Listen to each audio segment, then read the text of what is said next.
Trying to trying to get the sound level right for this backing track. The twangs be so up and downy. But how's it going, everybody? Happy Friday. Hope you had a wonderful rest of your Thursday yesterday. Mine was pretty chill. I definitely was vegging out after the 2 hours of Beat Saber that I did. Holy. Oh, and I'm still kind of sore from this morning. But we're good. It's a good sore. Goldie, let's chat.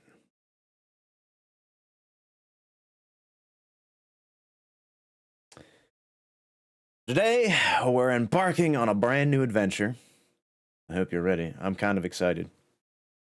Because the game kind of starts, like, immediately. It would seem. I didn't know it was a role-playing game, or it had puzzles in it. I just thought you were wandering around and you listened to people's stories, which on paper sounds kind of cool, but seeing the tags on Twitch, I was like, oh, hold on. There might actually be more to this than I originally thought. I'm pretty stoked. So we should be all ready to go, all set up. Managed to take care of those errands today, finally. My goodness. Oh, adulting is so hard sometimes. But it's good. We got it done. It was mostly I had a return that I needed to get to the UPS store that was nearby. And I forgot that they were closed yesterday. Like an idiot. I mean, because of course it is, because it was Thanksgiving. But I was the first one in this morning. First one in, first package to be processed. So hell yeah. And if you were curious as to what I was returning, it was a hairdryer. I had recently purchased one from Amazon. Because I'm pretty sure the last time I was sick, which was 2 weeks ago, was before the big power outage. I got better right as the big power outage like hit us, which is cool. It's like, okay, I got over my illness and we're back to normal. No, we're not back to normal. The power is out for like hundreds of thousands of people. Yeah, it was a big power outage. We had quite the big storm roll through. So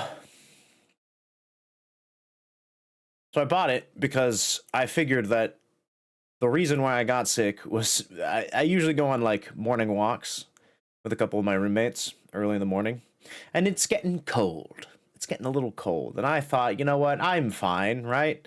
I'm a big, strong man. I'm a little bit of wet hair. That won't cause me to get ill. It probably caused me to get ill. So I was like, okay, well, I need to dry my hair better.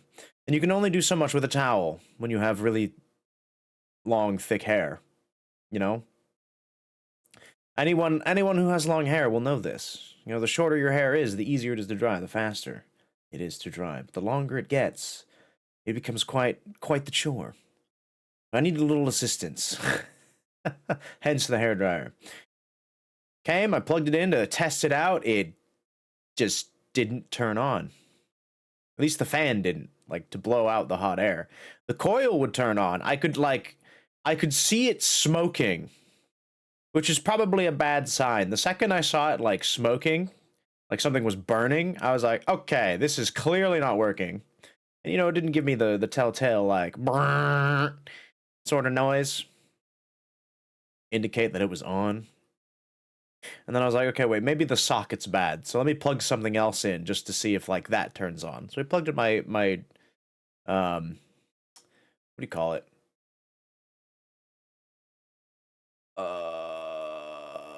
I'm drawing a blank. My clippers, my hair clippers that when I used to shave my head for myself, I have my own pair because I just figured it was more economical to just buy my own for like $30, and instead of having to like go into the barber every, I don't know, 5-6 weeks and pay them like $30.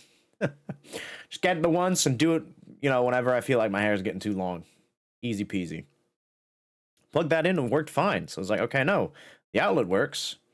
So it's just broken. I returned it. And I just didn't get a chance to actually throw it to the UPS until this week. The 4-day weekend. And it's done. It's good. So now I have to wait for them to get that, and I can get my, like, I don't know, however much I spent on it. It wasn't, to be fair, I guess I did buy, like, kind of a cheap one. So you get what you pay for, right? I bought the cheapo, because, I mean, let's be honest. Like, it's a device that just creates, like, hot air, and then it has a fan attached to it. It's not the most complicated or convoluted, like, contraptions, right? It's probably one of the simplest appliances that you can get. It has a single purpose, and that's just to blow out hot air. And yet there are some air dryers that are like $100+, and I'm just like, why? Is the plastic you're using like that much fancier? I don't know, man. Beauty products be weird. It'd be like that, but I gotta find a new one. I haven't looked again. I could probably get one. I honestly felt like, oh, you know what? I should wait until Cyber Monday. Because electronics have a... Would that count? Would that count for Cyber Monday?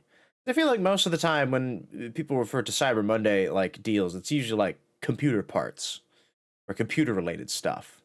But I suppose just anything electrical would work, right? Right? I'll have to look. It's probably a good bet. I'll wait till Monday. See if there's any good deals on Amazon for a new hairdryer. Oh. Maybe I should just start shaving my head again. No, I like my long hair, though. It's nice. No. We gotta be better. So we got that. Me and my roommate had a lovely, succulent Chinese meal for Thanksgiving. We didn't make anything because it was just the two of us, and making like a whole turkey or like a ham or anything that you normally make on Thanksgiving. I don't know about you guys. We were always a turkey family. Mom would always make a turkey. I know, let's see. I think my aunt usually did. No, she also did turkey. Who do I know that did ham? I think sometimes we had both. Depending on like how many people were partaking, we'd have both turkey and a ham. Because there were that many people. It was like a full dinner table sort of setup. And then on the one occasion that I can remember, my cousin would bring her own steaks.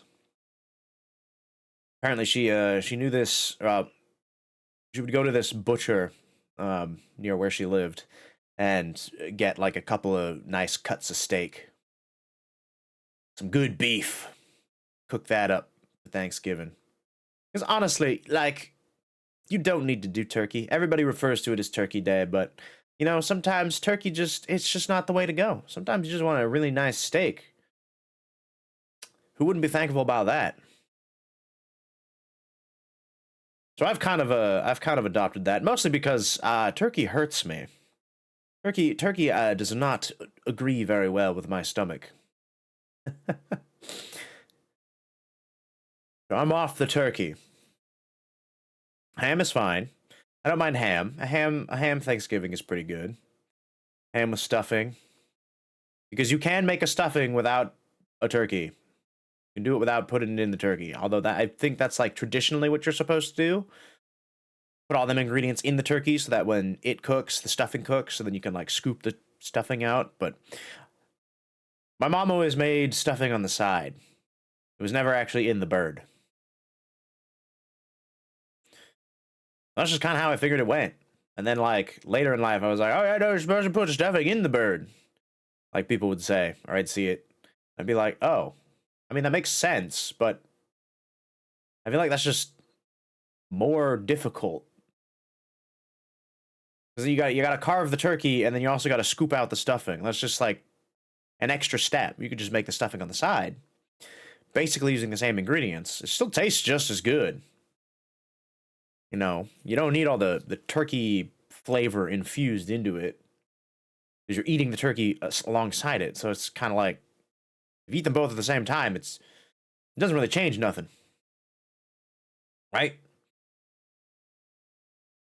We'd always make stuffing on the side, and then mashed taters or scalloped potatoes. I don't know. Potatoes are great in that way because you can literally do like anything with them, and I think they would be fitting for a Thanksgiving meal. Just food. It's just good food. Just have good food. Take a day, have good food. Hang out with your friends and family, if you can.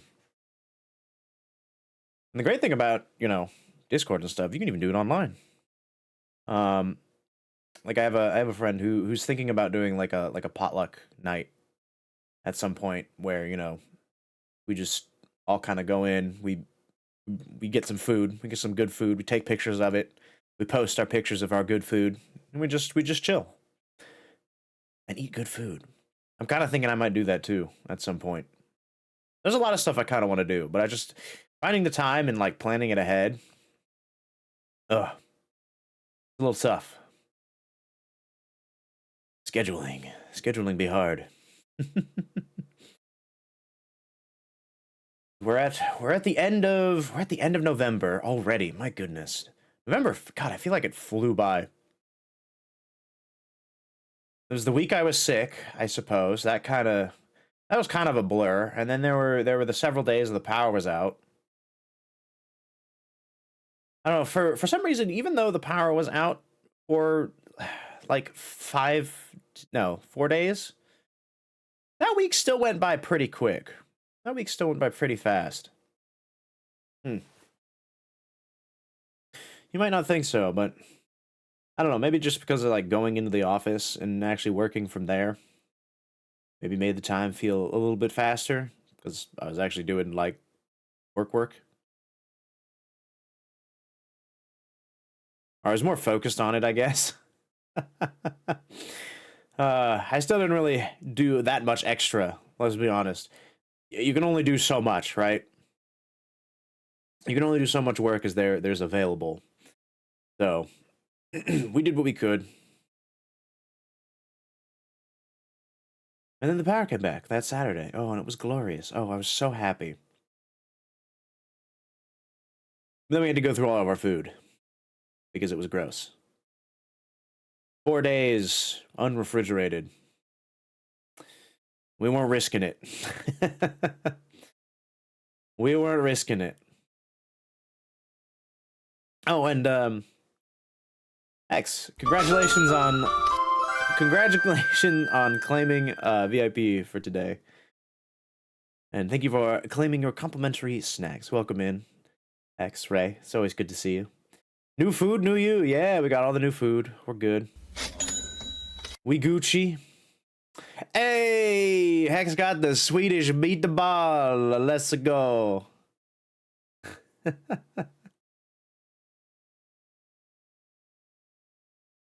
What? Pasta and meatballs? Very fitting. Oh, did you get the pasta as well for the first roll? I missed it. Nice. Hell yeah. All right, let's see it, Ray. Let's see it. Today's the day. Maybe. Cookie dough, chicken nuggets, some energy drink. Okay, not bad. Not a bad morning meal, I would say. Love to see it. We love to see the chicken nuggies.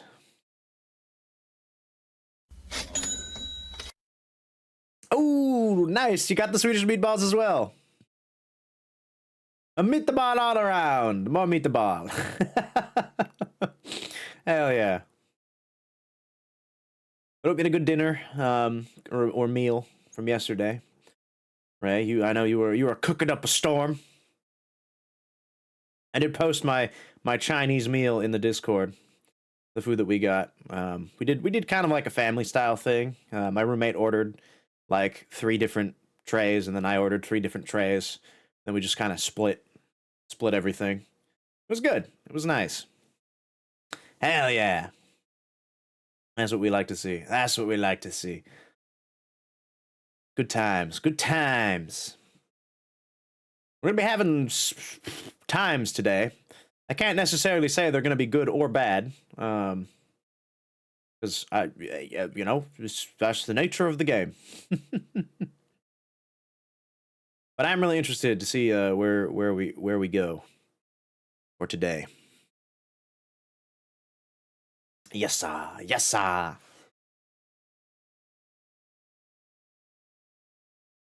And I hope that there's voice acting for everything. It kind of seemed like it.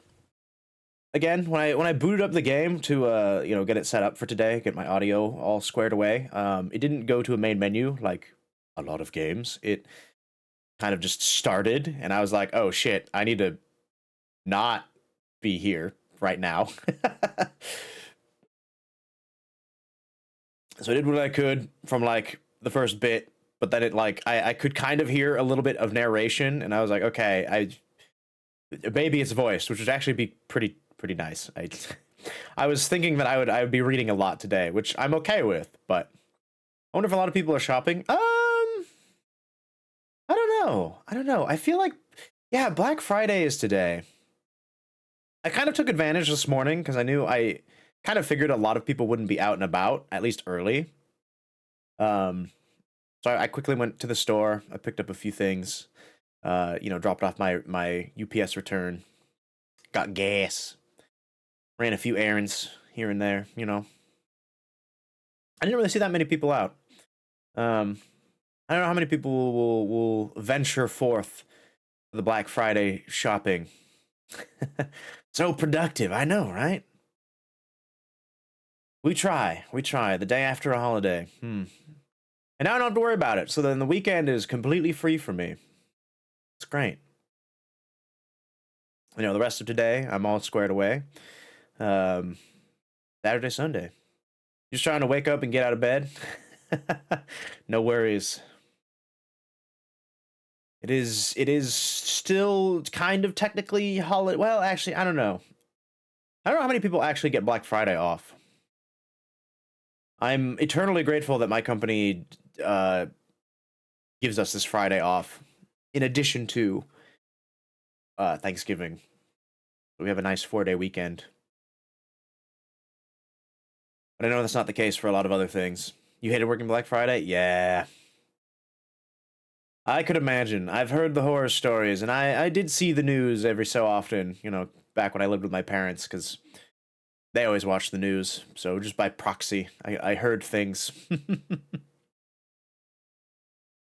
All the Black Friday craziness, people, fighting and scraping, getting them deals. Me sitting at home, just like pulling up Amazon and reaping the same benefits, but from the comfort of my home and not having to worry about somebody like tearing my hair out, Right? I feel like it's definitely changed since back in the day. Since before I moved out, and because even then the internet was still a thing then, but I feel like stores really pushed for Black Friday deals, like in store rather than their online store.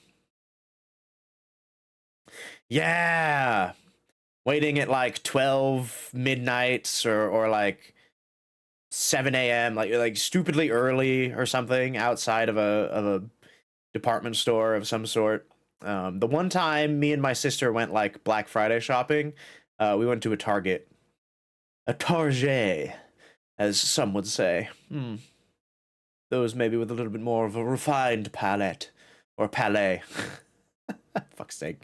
But yeah, we were standing in a big ass line outside of Target. That was the only time I think I've ever done it.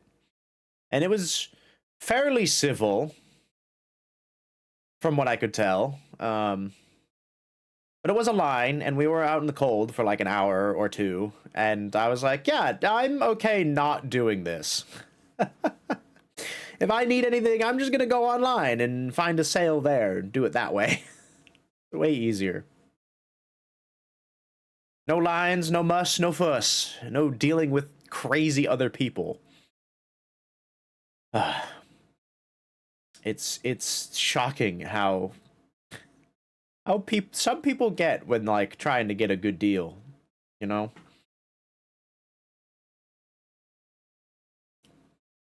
Oh, you know, I don't worry about that online. I think it's the fact that there's like a limited supply, maybe, is the reason. They just want to make sure they get it. But even then, I feel like there's no reason. It's you know, you could always get it again. It's gonna come back. Most of the time, it's not like a limited item. It's just a limited sale. And I feel like, depending on the company or depending on where you're getting whatever it is you're getting, you can always just order it. It's probably the same. Hello, cat. Wow. Wow. I left my door open a little bit, so cat will be probably coming in and out of my room throughout the day. As we traverse the great Americas, listen to stories, and play mini games. I'm assuming. This does have a puzzle RPG. Can I help you, cat? Hello. Are we rolling?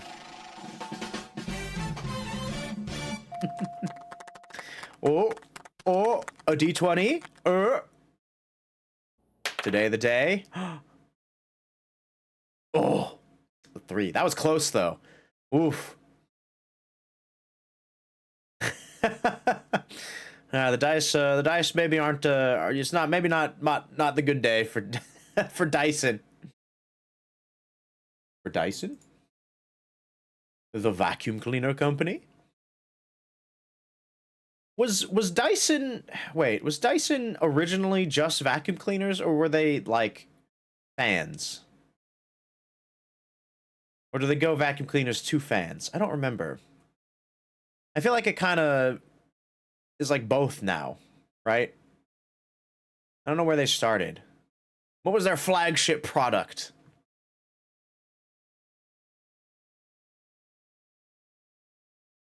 Hmm. I have a Dyson. Wait, do I still have that? I do. I have a Dyson. I have a Dyson fan behind me. I haven't used it in a while. Mostly because I haven't needed to.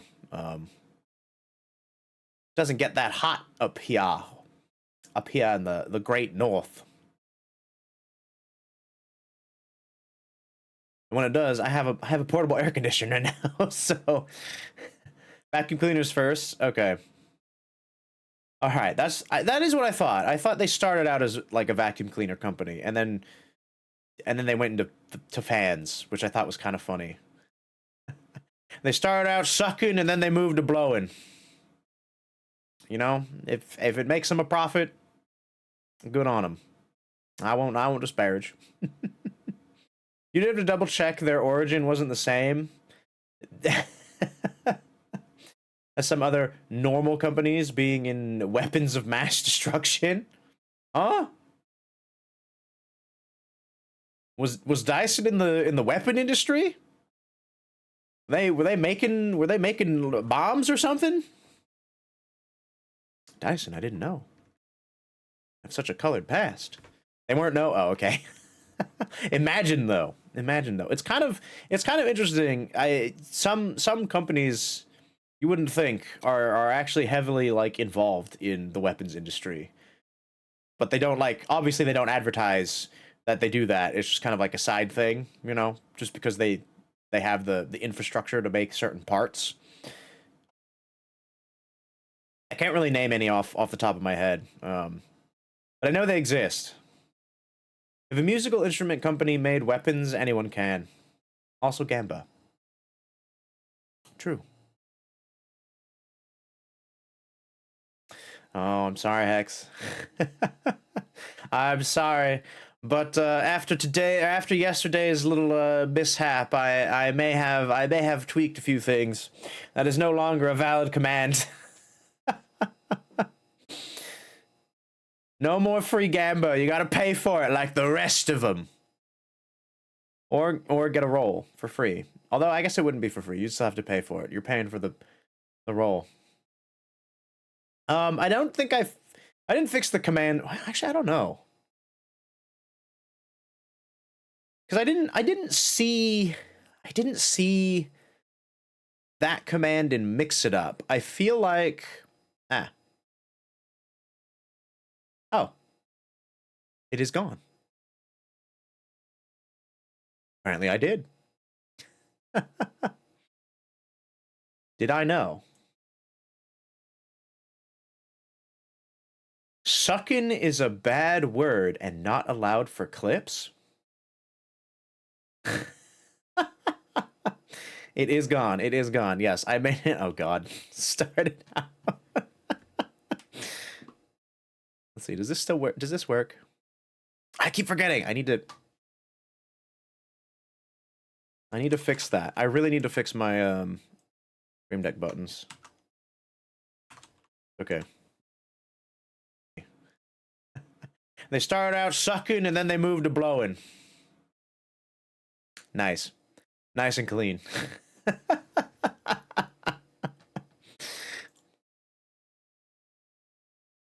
Turnip cap. Related peaceful turnip cap. I don't know if I've mentioned this, but the way that Twitch like makes their random like clip URLs is quite clever. I will give them that. They put some pretty wild stuff in there. It's good. It's good. But yeah, I made it so that it's a streamer only command. So only I can do it for free. Although I have infinite channel points, so I can just do it for free anyway. Kind of just to make sure, you know. Also, I wasn't sure if it would have removed it from the list or not. But I guess it does. So that's good to know. That's good to know. That list is only for user ability, like user appropriate commands. My hard work finding it out. Hard work. You typed in a single command and then it gave you a nice list that you could just copy and paste from. What do you mean hard work? Very hard. Oh, I see. All right. I guess typing in exclamation point commands that's you know, that's an extra step.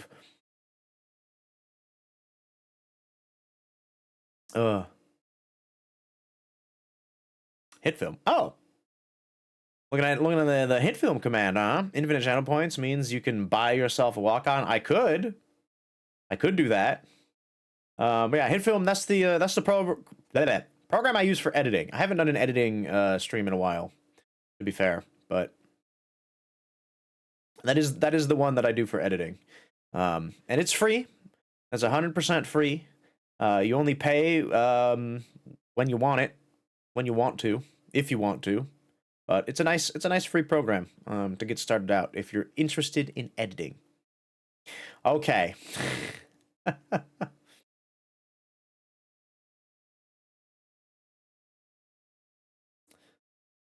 Yeah, Hex doesn't have a title yet. I forget how we give titles. What was the thing?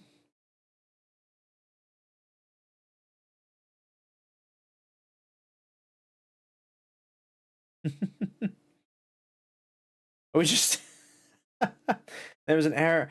Oh, fucking Nightbot.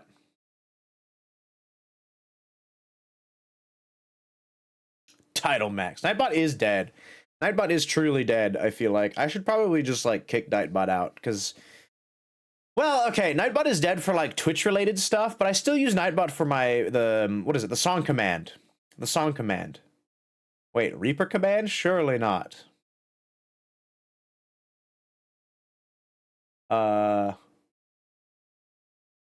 Oh, right. That was a model I used for a little while. What was it? I think it was last Halloween for Death's Door. I was playing Death's Door because I was a little crow and I was like reaping souls. I was a little reaper. Here, actually, I can show you it. 1 second. 1 second.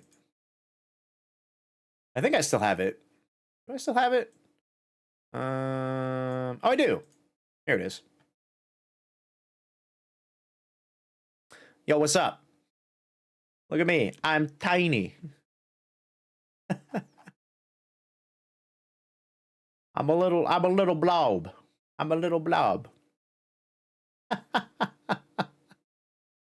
Of course, I added the symbol of chaos to the top of my head, and my hat, of course. So you know that it's me.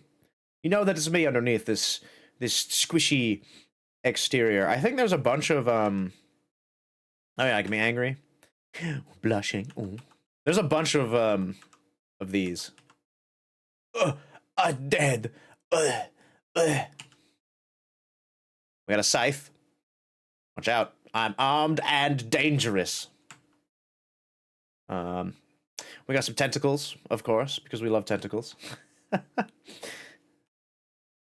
It's very cute. It's actually a very, very nice, like, little cutesy model. And because it's so simple, you can customize it with, like, whatever you want. But yeah, this is the model. For that one. Alright, we're going back. Ha-cha-cha.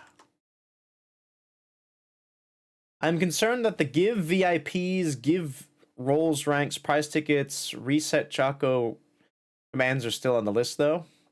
Oh, are they?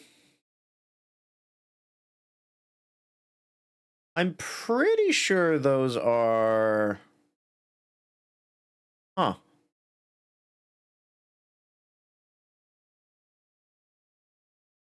Didn't think those were in the chat commands, per se. Are they in ungrouped? Oh, they're in ungrouped. That's probably why. Let's see. Give VIP. Oh, that is a user one. Oh, shit. Why did that not do moderator? Okay, we changed that. Give roles ranks. I don't think that really matters. What is this?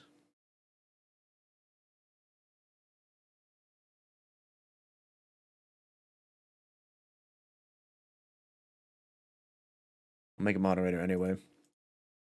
What's the roll rank? Oh, that's how many times you've rolled. If I'm not mistaken. It's maybe I should just delete that command because you don't actually really need it. Rolls rank. Rolls for... Is that for snacks? Is that for the snack rolls? When you make certain things in what's it? In Mix It Up. Sometimes it gives you like a bunch of just kind of generic commands. And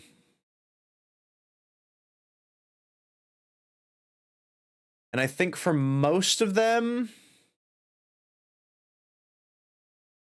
it's kind of irrelevant because it's literally just a tracker. It's not really meant to do anything. Yeah, I've been going back through and making them all moderator usage. Yeah, but the add VIPs, that one was originally a moderator anyway. So I'm not sure why it showed up on the list.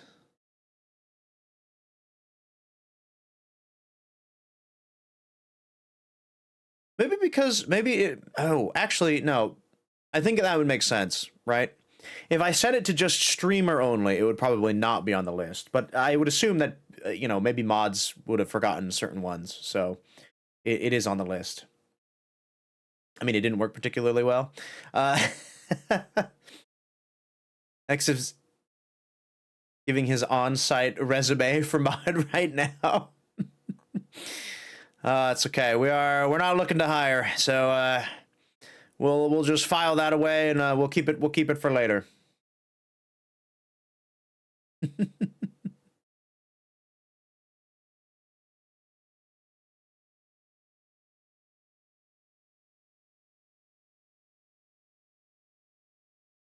Well, yeah, let's all user. Okay. Yeah, even the ad price ticket ones. Those were already moderators, so I'm pretty sure it's just all the commands that like users can use, but not necessarily like everyone can use. Hmm.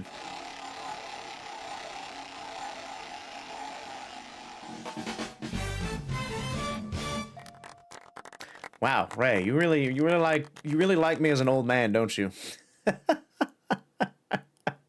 That's like the third time in a row.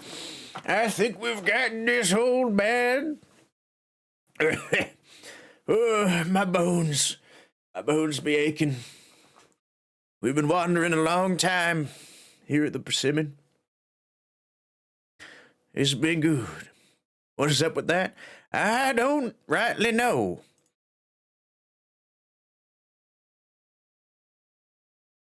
Well, I guess technically, you did roll the dice before this one, but it seems to prefer this for whatever silly reason. Me mind on fire, me soul on fire, feeling hot. Getting a little spicy revenge. Is that what we're doing? That's fine. The Reaper has come for me. It's finally my time. I understand. Who Googled me? Why are you making my eyes all googly?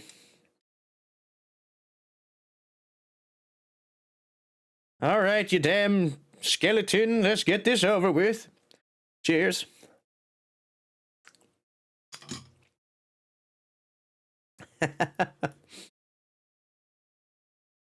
You're just blowing through all your points now. Every time you hear someone complain, a risque photo of your mother or father goes viral. Oh. Oh my.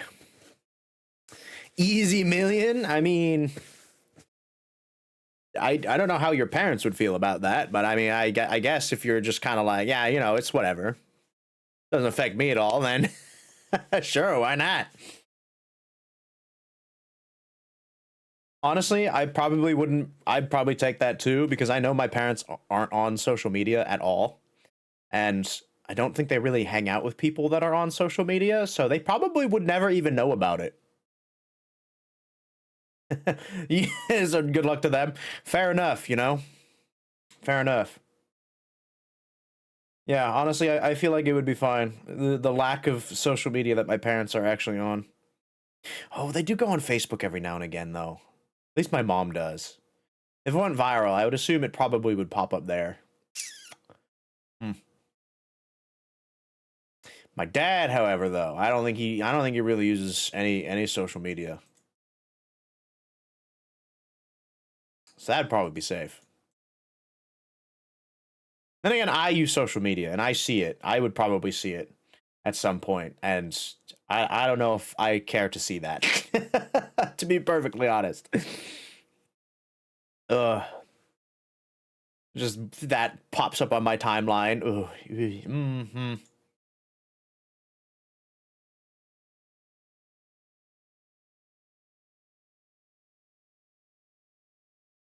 I don't know. That's a hard one. That might be a hard pass for me. Mostly just because I don't want to see it. If I wasn't on social media, then I'd probably just be like, whatever. But I kind of gotta be. I kind of gotta be. And if it goes viral, I'm gonna see it at one point or another. Oh, so many people complain too. Oh, that's the other thing. It'd be constant. Oh, that's a dangerous one.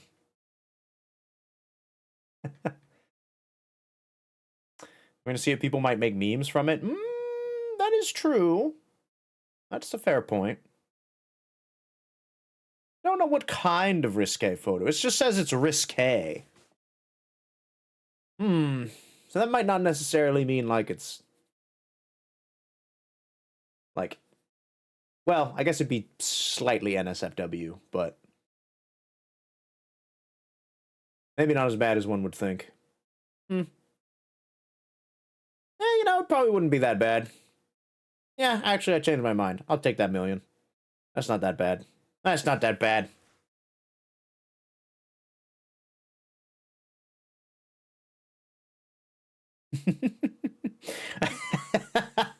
True. True. We don't know if it takes into account the, you know, like the time of the photo was taken kind of thing. Oh, that'd be funny. Just like a little bit of ankle, maybe a little bit of calf. It's like, oh my goodness. How improper.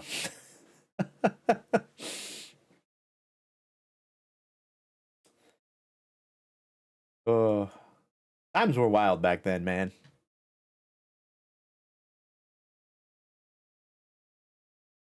It do be fun to compare, though. If you think about it. Ugh.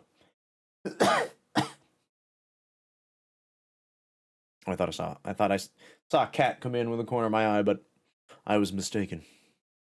I was mistaken. Cat is not currently here.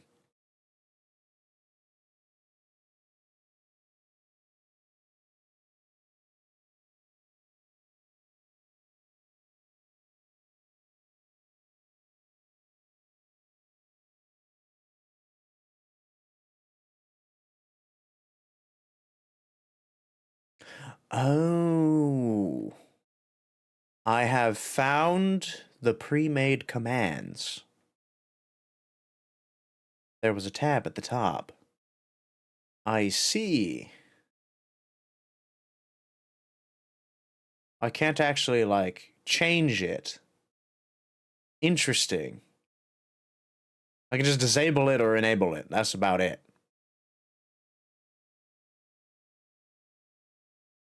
Was that the plaintive wail of the cat that I just heard? Cat, where are you? Oh, you're behind me. Hi.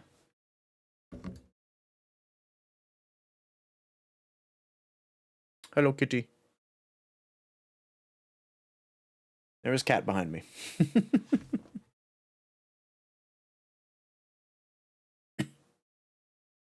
He's been so needy lately. It's kind of crazy. I think he just misses his owners. They're still in Texas. They're still eating it up. They actually sent like a bunch of barbecue pics in our group chat. And me and my roommates have a group chat in Discord. And they're like, look at what we're eating. And I was like, I'm so jealous. It looks so good. Like, it falls off the bone. And I'm just like, ah, brother. It's a good thing I've already eaten. Hello, cat. Cat, could you not claw at my chair, please? I would appreciate it if you do not claw at my chair. Not need your little cat marks all over. The chair is already falling apart as it is. Sort of. Not really. It's mostly just the, what do you call them? The armrests. My armrests fell apart not too long ago, so I had to get replacement ones. But of course, because of the chair I have purchased, they don't actually sell replacement armrests for this particular chair anymore. So I had to get, like, these weirdo off-brand ones, which they work, but not, like, perfectly. And they're kind of cheap, so they're already kind of falling apart a little bit. Just a little bit. They still work, but I'm gonna keep them for as long as I fucking can. I gotta find a new chair. I'm gonna find a new chair. Besides this one. One of them like super comfy ergonomical ones. I gotta find like a good one though. Yeesh. It's always tough. It's always tough trying to find a good chair to sit in. I know they're out there. I know they exist. Like I gotta figure out what the ones like my company uses. 'Cause that's a nice chair. When I went into the office was last week. Very easy to sit in those chairs all day. Very easy. Damn, I should have taken a picture while I was there. I don't really think about it, you know? I'm like in work mode. When I go into work, I'm just like work brain. I'm just like, okay, sit down, do my work, and that's it. I don't really think about anything else. Even when I'm at home and I do work, I still in that kind of like work mindset. The grind set. I don't know.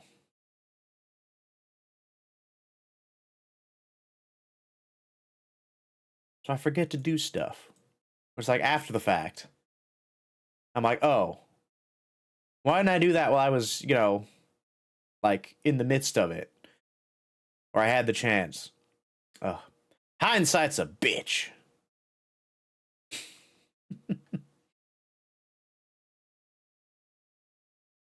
Alrighty. I think we've yammered on long enough.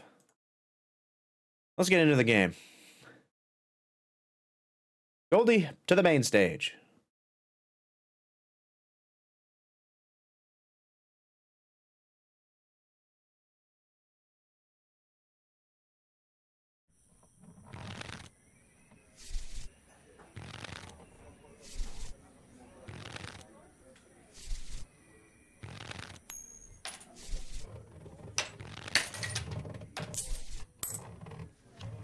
All right.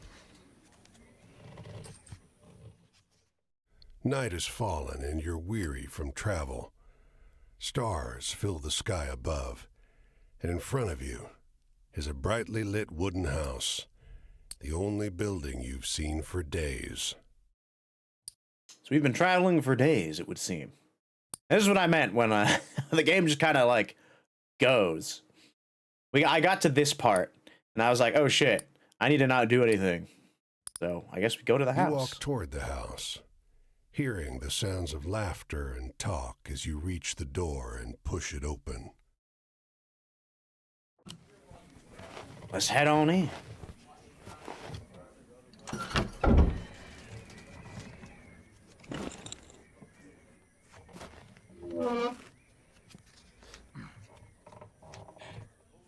You sit down and join the game. It's a cheap buy-in, and not many of the other players are very good. The lady fiddling with dice gets good cards, but has no real strategy.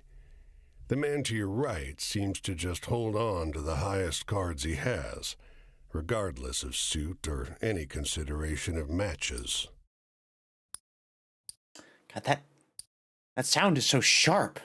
Can I like change it? There's no menu. The man in gray across from you, though, he's good. He already had the largest pile of coins when you bought in, and while your winnings grow quickly, you can't quite catch him. Well, we gotta keep playing. The other players leave the table, sometimes with pique or with wry humor, leaving their winnings with you or the man in gray.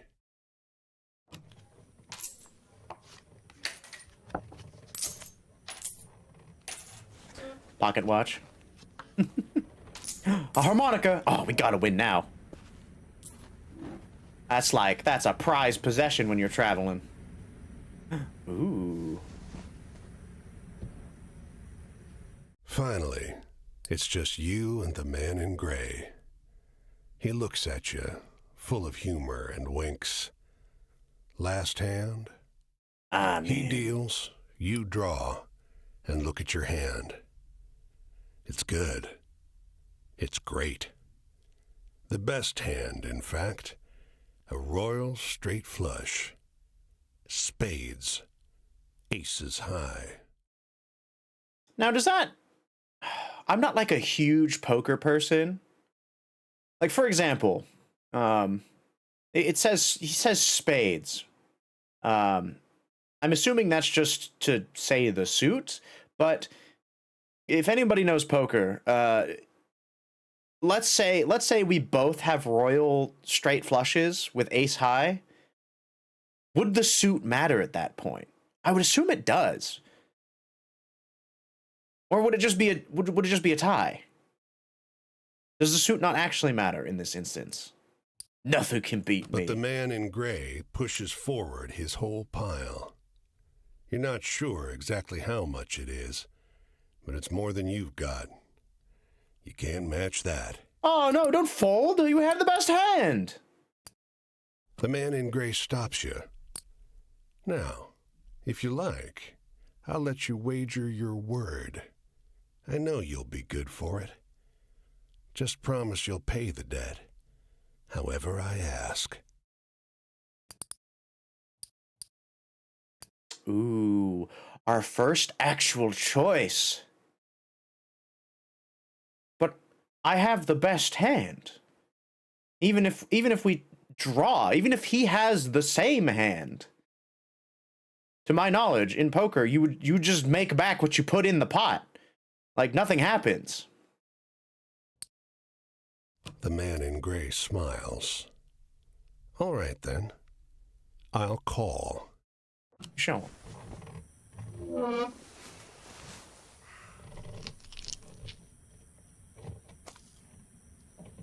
Oh, shit. What?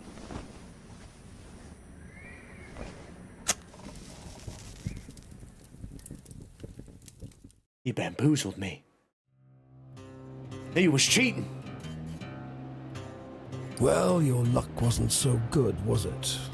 That's quite the hand, but not for the game we're playing. I'm afraid you owe me. Your life, sure, but more than that. Your labor. I was cheated. You see, this land is built on stories. It's one big story. What would have happened if I this just would have been like, country, nah, I'm out of here. woven of many small ones. Few of the small ones are strictly true, and the big story is mostly a lie. Ooh, okay. Nice. Let's see. I'm gonna just let me know how volume is. Do I need to change it? All the stories and songs and myths and legends start somewhere, with a seed. As they're told and retold and passed around, they grow and change to become the stories we know. To pay your debt to me, you'll be carrying stories, finding the seeds first and then spreading them, telling them onwards so they can begin gaining strength. This is no light task. Stories are heavy. Most of the stories you'll find will be small seeds. They might be true, but they'll grow wild and unbelievable with the telling. The more important stories are the true ones, the ones people will tell you about their own lives. Those often get lost in the weaves of the big story. The big story. What is the big story? Is that just like the world in The general? more true stories you can find and tell, the more you can weave that truth into the big story. Tarnish it a bit, perhaps, but isn't a dingy and battered truth better than a shining lie? Maybe. What is this? Is this like, I guess, a time track? Now, go ahead. You tell me a story. I'll trade you some information about your task. Okay. Ooh. What are these?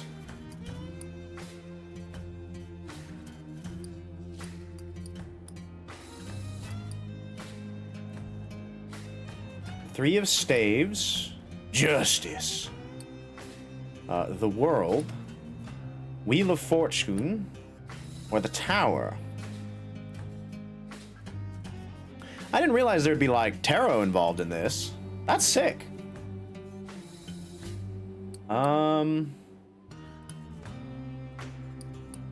Travel? We could tell them about our travels, I guess.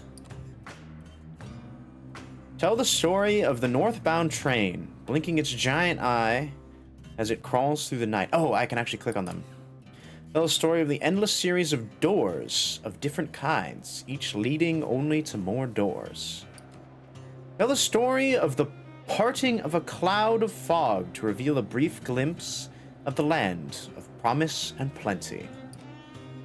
Tell the story of tossing a pair of bone dice in a blood-red velvet table. They come up snake eyes and wink at you.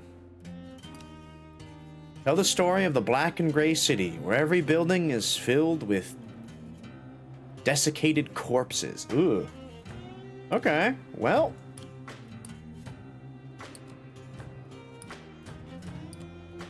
I kind of like this one. You tell the story of the northbound train. That's your job. Wander from place to place, gather those stories and spread them. People get bored hearing the same stories over and over. But an old cliche in one state might be a rip-roaring new yarn in another.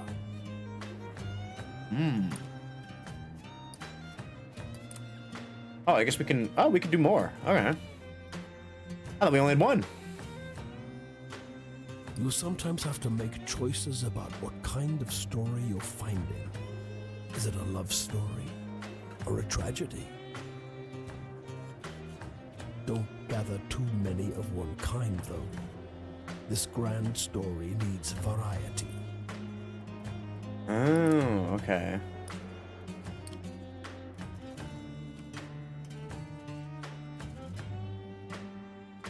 Your deepest desires?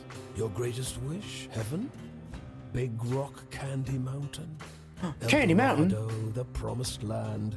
That place just over the ridge. Where Candy people Mountain, say that Charlie. the water tastes just like the sweetest wine. Well, I don't know where that is. It's supposed to be somewhere in this country. Ask the people you meet. They're all searching for the same thing. Oh, the time track is moving. Do I only have, like, one more?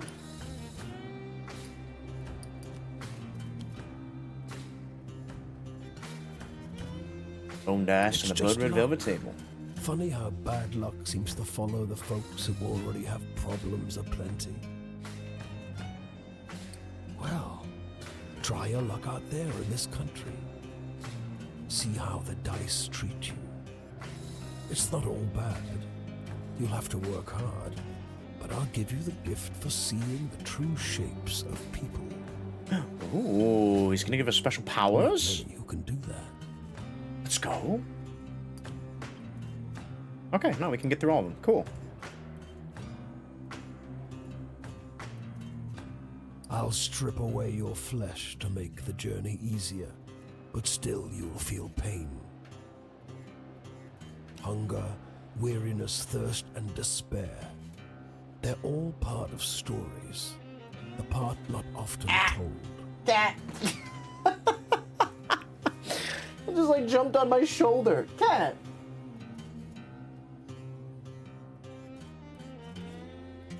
Can I help you? Can I help you? Can I help you? You silly thing.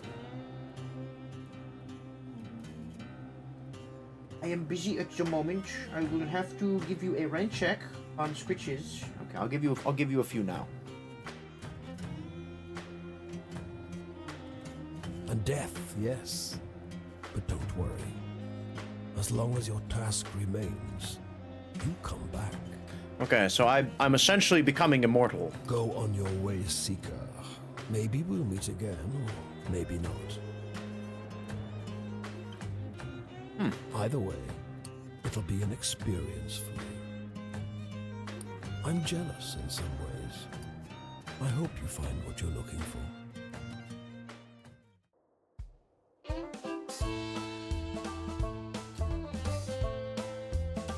I'm a skelly man.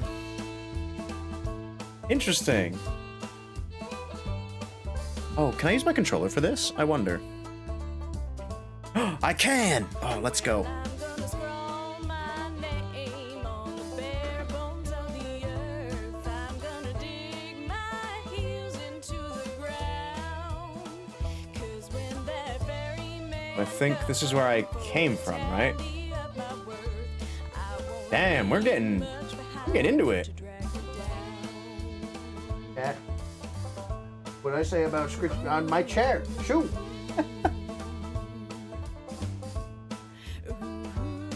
You silly beast. Well, there's something here. Well, I'm gonna heft my spade up upon my weary back. I'm gonna keep This that bungalow is being ransacked. There's furniture piled in the front yard, ammunition heaped under the mailbox, and a crowd of clean-cut men ripping apart a car in the driveway. Strange. Two heavily armed, mud-caked women leaning over the porch railing share the same bored grin. One shouts at you. Lend a couple innocent gals a cigarette? Innocent, he says. Sure. You're about to hand her a smoke when those men draw pistols and shove you hard into the dirt. You know these girls? They demand. Nah. Once they've dumped your bag out into the road, they decide you're harmless. If you were selling booze too, you'd have a lot more cash, sneers one. On the porch behind him, the two bootleggers are fingering their empty rifles, grinning in disappointment. New story. The women arrested for bootlegging. Oh. Okay. Can I, like, walk over this? Oh, no, I can't.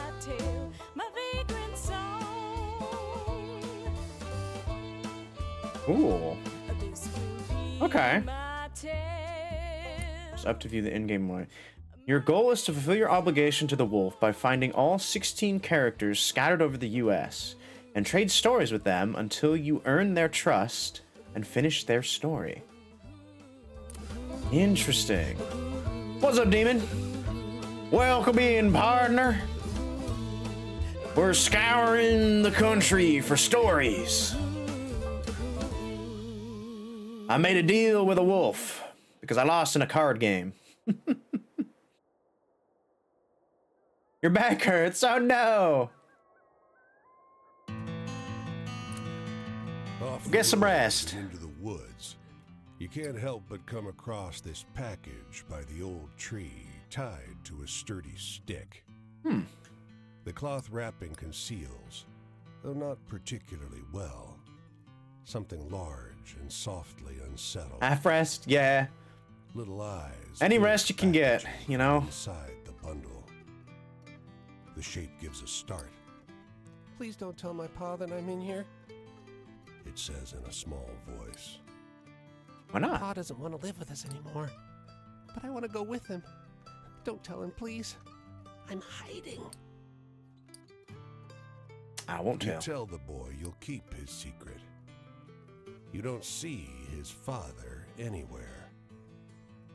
You don't see another soul for miles. Boy who ran away with his father. Portland? Oregon? Oh, I kind of know where I am then.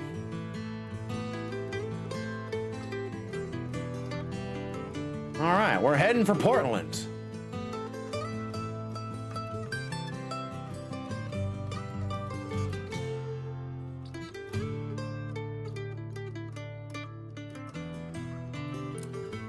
They don't come every year, you know.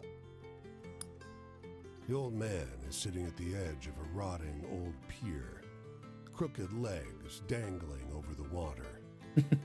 He watches a pair of seagulls preen and groom each other on a rock just off the shore. They seem to wait for something together, fidgeting and rubbing against one another. And when they fly Heckin' off, sea rats. they fly together. Or sea cats. These two, these same two, have been coming here ever since I was a boy. He watches them fly away Really? until their bodies are dots vanishing into the low sun. Always the same pair. Wonder what keeps him coming back to this town. He shrugs. Must be home.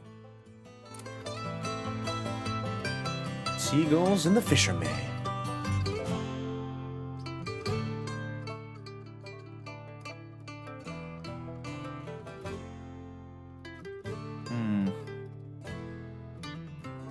Check the lighthouse. You can see storm clouds on the horizon, and you don't relish the thought of being caught wandering this rocky seaside road in the rain. Yeah, no thank you. Fortunately, you find the lighthouse door open with a daunting staircase before you.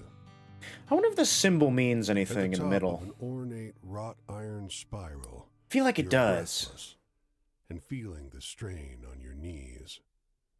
Rain already But I'm a batters skelly the man. walls outside.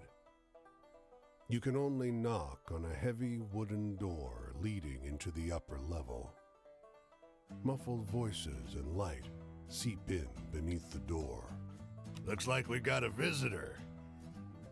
Sounds like a man's voice, deep and rough. Well, behave yourself. I'll open the door. Another man. Couple of bros hanging out in a Soft lighthouse. voice. Okay. Always behave myself.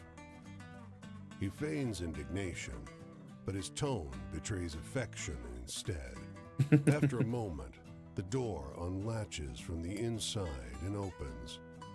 The man before you is tall and muscular, with a hint of a paunch Ooh. beneath his wide chest.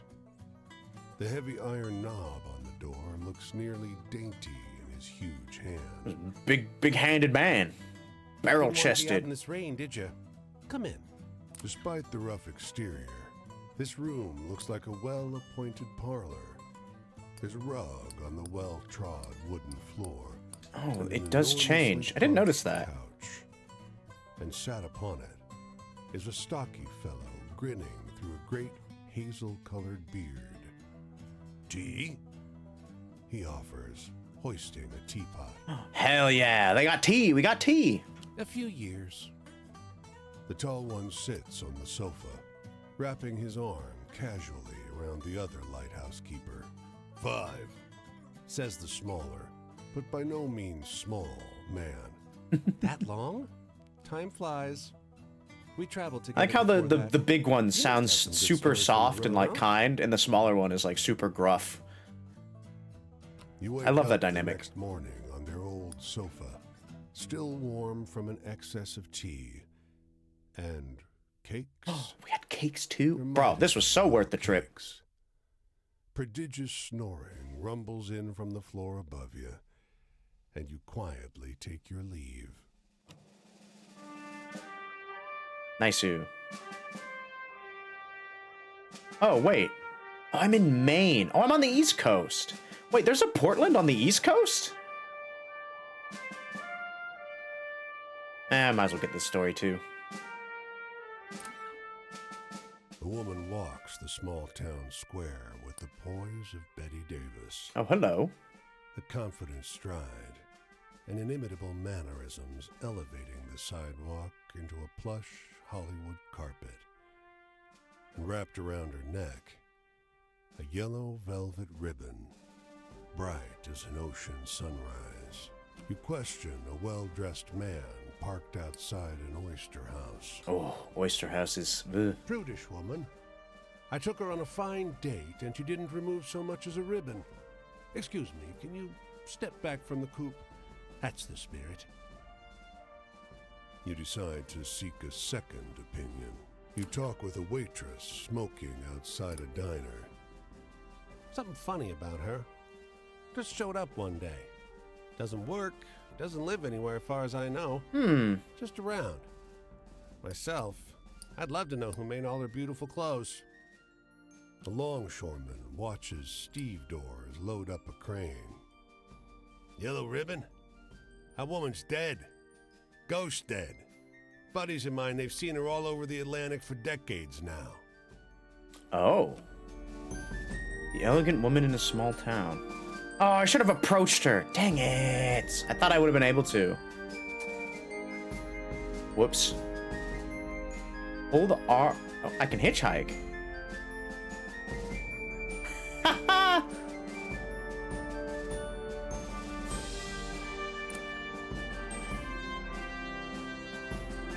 Oh, that's sick.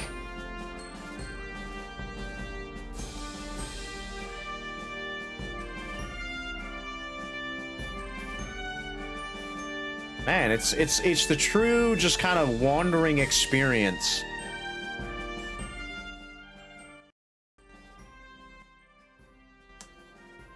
And the music gets so loud. I wish I could change some of the levels like in game. Enter Boston. Or there's another story out here. A dusty truck and a man on horseback pull up next to one another in front of the grocer. Suddenly, the driver and the rider, two wiry old men with identical haircuts, start shrieking at one another. The man with the truck leaps into the street. "Brother!" he shouts. The one on the horse tumbles out of his saddle. "Brother!" he screams. Twins? They embrace in the road. 30 years, hollers the driver. Oh my god. The rider, tears streaming down over his face, corrects him. No, 32! Everyone here is watching these two older men cry and hug one another in the middle of Main Street. Cars and wagons are backing up. Take a photo. Yelling. Hey, The cheese. long-lost brothers pose in front of traffic. Cry snot. Did I just get money? Their noses. As angry passerby wave you out of the road, each brother presses a coin into your hand. Let's go. I got paid. Traffic disperses. You realize they overpaid you quite a shocking amount. I mean, we take the money.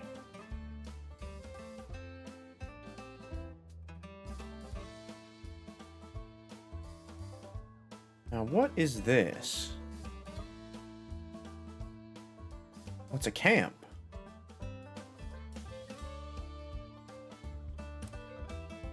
The edge of summer has turned the ocean choppy and misanthropic, and the skies miserably gray. The boardwalk prophetess lured you into her tent with a promise to read a fortune for free. Seems like business has slowed to a crawl. Hey, I'll take a free fortune. Before you lie the instruments of her profession. There's tarot cards, Rider-Waite, but also Marseille for traditionalists, rosary beads and costume jewelry, and of course, the centerpiece, a great glass globe. The orb.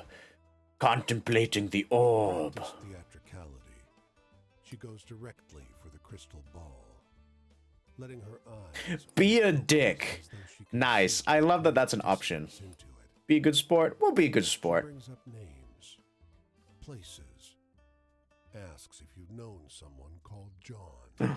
John? If you have a relative in Newark, you'll latch on to what she says, and together you dance towards some insights about your romantic prospects. Oh, what kind of romance we To getting? meet an honest charlatan instead of the ghouls and ghasts of the road. You might even say you're having fun. Until she abruptly stops talking. Your eyes, she says, her voice. My eyes, my special eyes. Drama that was her stock in trade. You've met him. You've seen him too. You carry him with you. The wolf? The words that come out of your mouth are not your own. They seem unwilling or unable to form properly out of a human throat. They're more like snarls, warning noises of a vicious animal. The Oh, glass shit. globe shatters. Your vision is hazy, and your body is not Oh, your cool. own. Blackout. Yeah, we love that.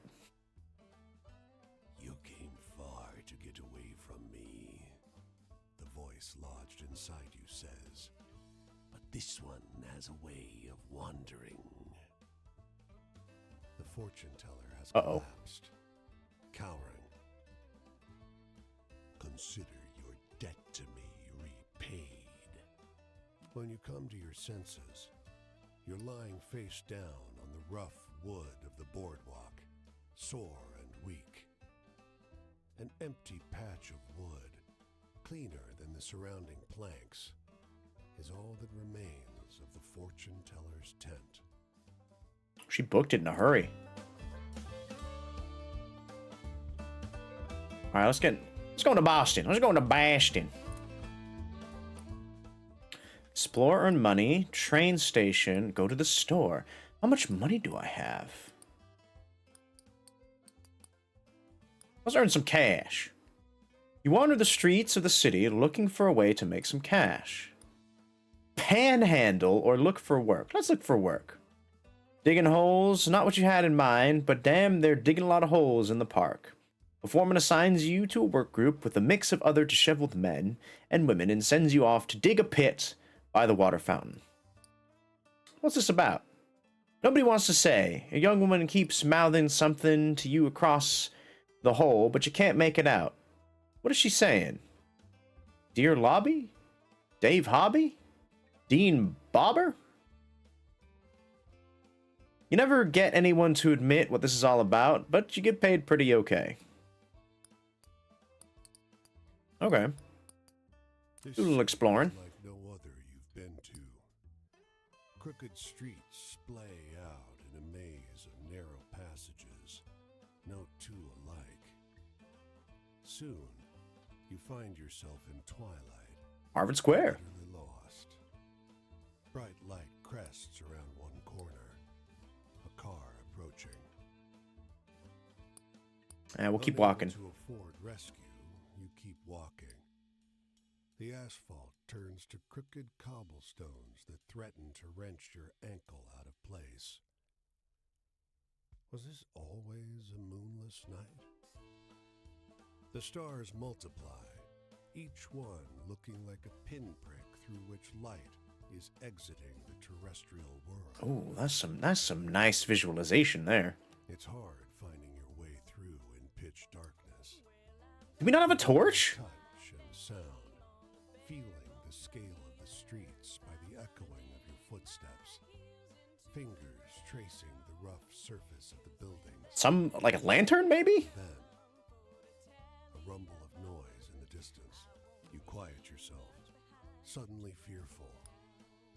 The clear sky tells you it's not thunder, but cannon fire.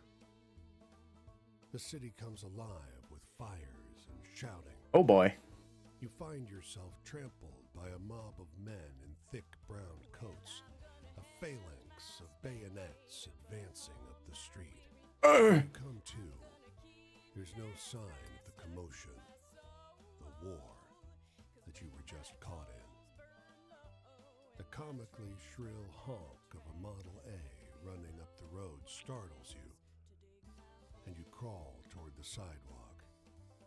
Above, Did we just die? the sky is a sharp. Did we just get killed? A strange clamor in the streets of Boston. Interesting. Okay, so we could get hot apple cider. We get some clam chowder. We get PB&J. Or just a sandwich. I mean, Boston clam chowder, they say, is pretty famous. I feel like we gotta get the clam chowder. Oh, it adds to my health. Oh, so the amount of money I have is dictated by the symbol? So we have pretty decent money. Our sleep is okay. I don't know how much our health is. Hot apple cider helps our sleep? Well, we could get a sandwich. We'll get some clam chowder. Oh, okay. Takes like half my money. And now we're broke.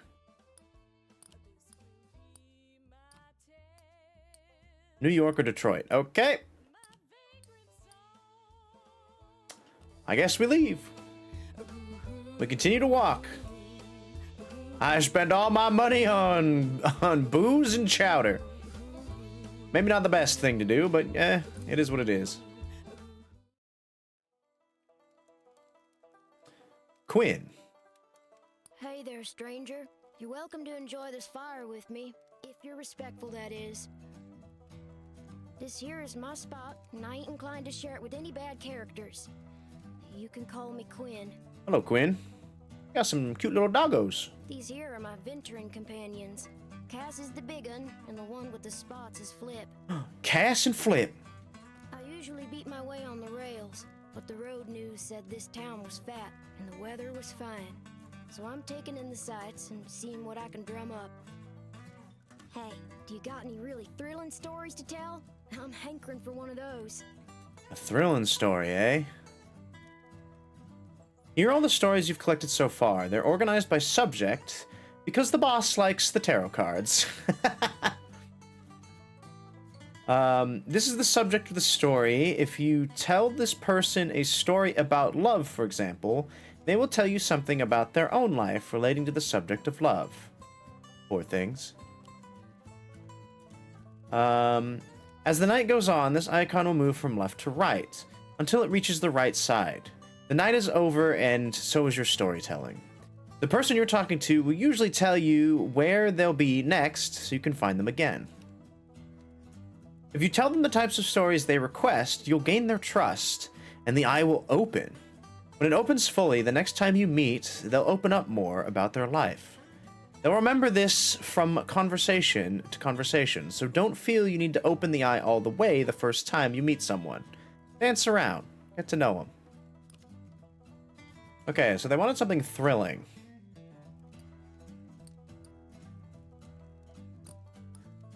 Authority, past and memories, family,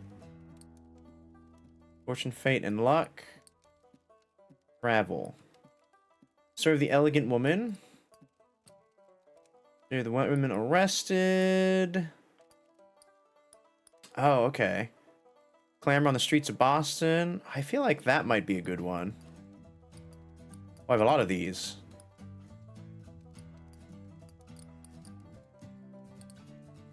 Let's do the streets of Boston. That was kind of exciting. Strange clamor on the streets of Boston. I usually like the scary stuff, but your story needed more punch, I think. Oh. Well, I don't know a whole lot about the past, but they say there's an Injun grave around these parts. Say it's haunted and full up with angry spirits. I used to love spooky. hearing stories of cowboys and Injuns fighting it up.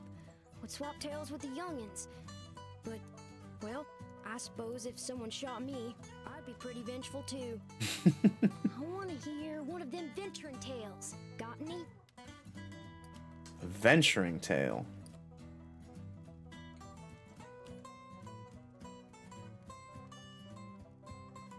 Well, that sure was a downer. Give me a good venture tale instead any day.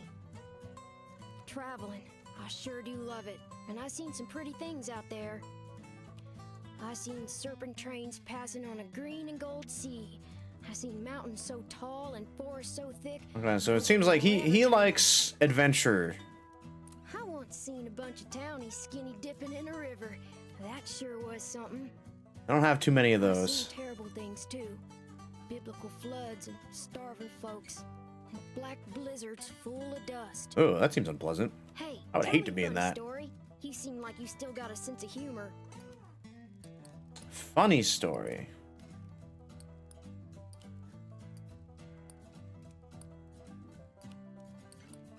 I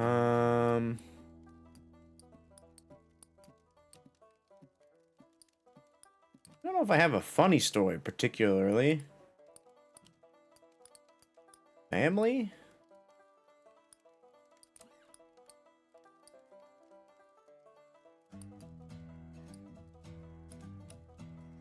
I don't know, maybe this is funny.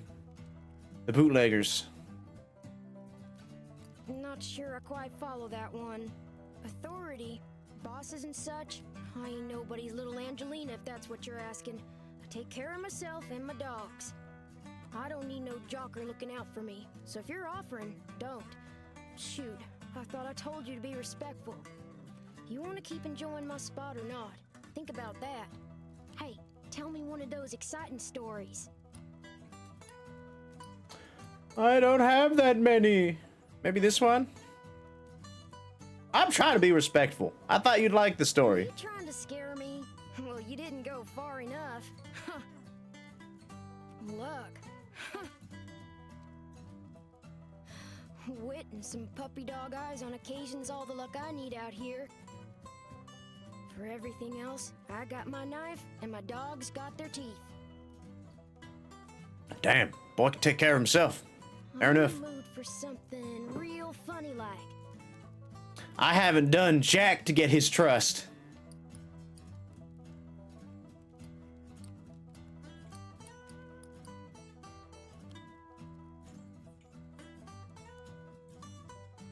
What's the use in telling sweet happy tales if in to make you snooze? My family. There ain't no way I'm gonna start jaw flapping about those bastards. Judases, the lot of them. Uh-oh. Enough said. Well, Oh, fair enough. It's over. I think I'll see what's happening up the road this way. Okay, so they're gonna be in... We're currently in Boston.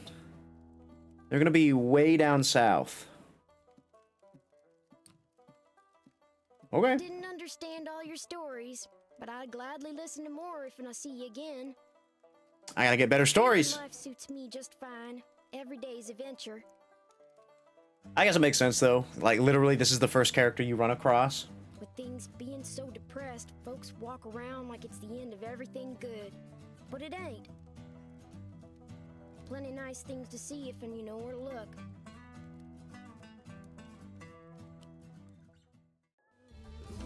The hobo kid. Cat. Cat. Hello. Can I help you? Do you see the cars running by on the screen? They interest you?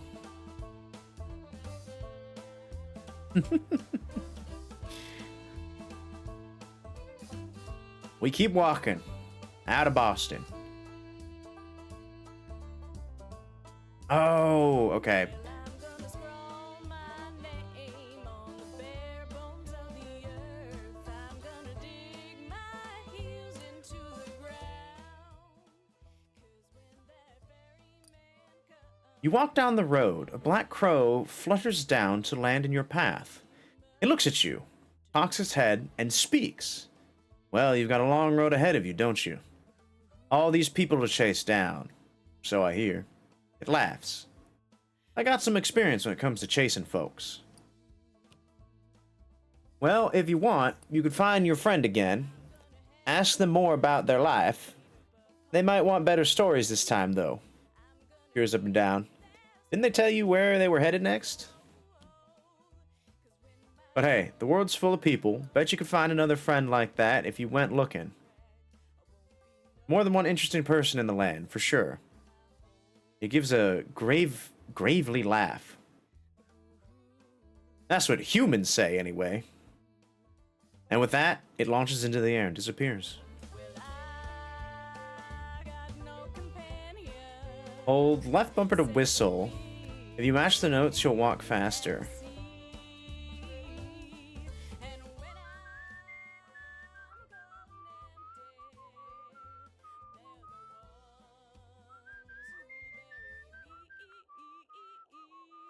Oh, cat! Cat has jumped on the desk. Cat, what are you doing? You got dust on your whiskers, you silly thing. Where have you been?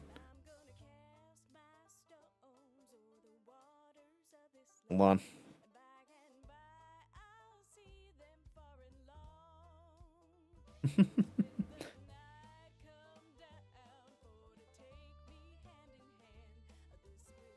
Cat. Cat. Felix. Felix. Over here. Okay, never mind. Felix jumped off. You saw a little bit of cat booty. That's about it. Okay. Hold on. I change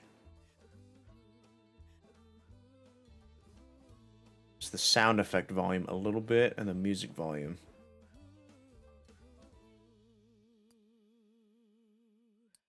Okay, that's better. Resume.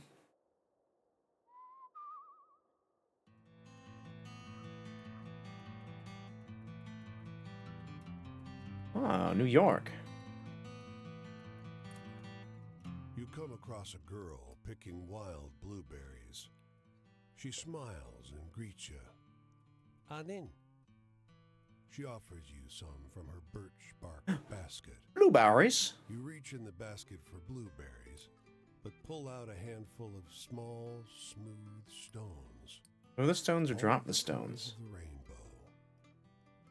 The snickering girl runs into the trees as fast and light as a rabbit. I guess we'll drop the The stones. stones tumble from your hand and hit the ground, instantly turning black as the night. Your heart leaps in surprise. Ooh, magical stones. Strange. Girl with the strange stones. But can it looks like I can change what they are potentially.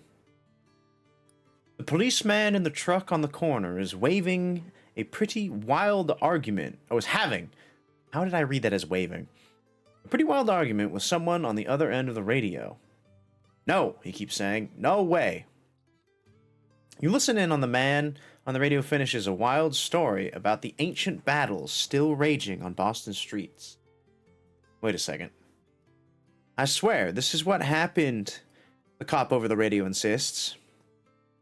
Then it clicks. You know this story.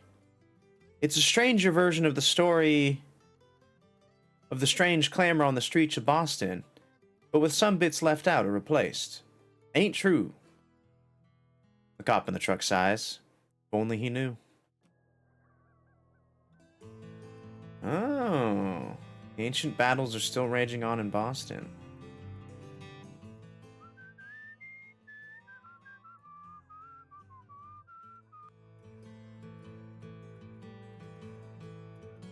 Get some more stories before we go into New York. By nightfall, the hospitality of this sleepy hamlet, combined with their superstitious tales, has both overstuffed your stomach and filled you with a hollow dread. Ooh. Folks say these woods are full of apparitions, witches, and worse. You curse yourself for getting on the road so late. In the moonlight, every valley and hollow at the feet of the Tappan Zee seems like a story. Okay, so time does matter as well. Interesting. Fireside tales seem less fanciful, and every cackling crow and moaning whippoorwill seems like a demon perched on the shivering, spindly trees. But something cuts through the noise. This is the tale of travel. The sound of hooves galloping on the cold, muddy road. Man. When he finally slows his horse alongside you, it's as though he had just appeared out of the mist. He's astride a gigantic black courser. Oh, beautiful Those horse. boots are muddy and ragged. He wears an immaculate coat with great, shining buttons. From Well-dressed his fella. saddle hangs an antiquated flintlock and a cavalry saber. In the darkness, Oh, he's a soldier. you see above his towering shoulders. His voice is a rumbling croak, deep, but as though his throat is filled with thorns. Run the hell away. Or, sorry, I haven't. You can tell English isn't his first language. German is. Oh. His hand, so pale it's almost blue in the moonlight, grips the reins in a fist.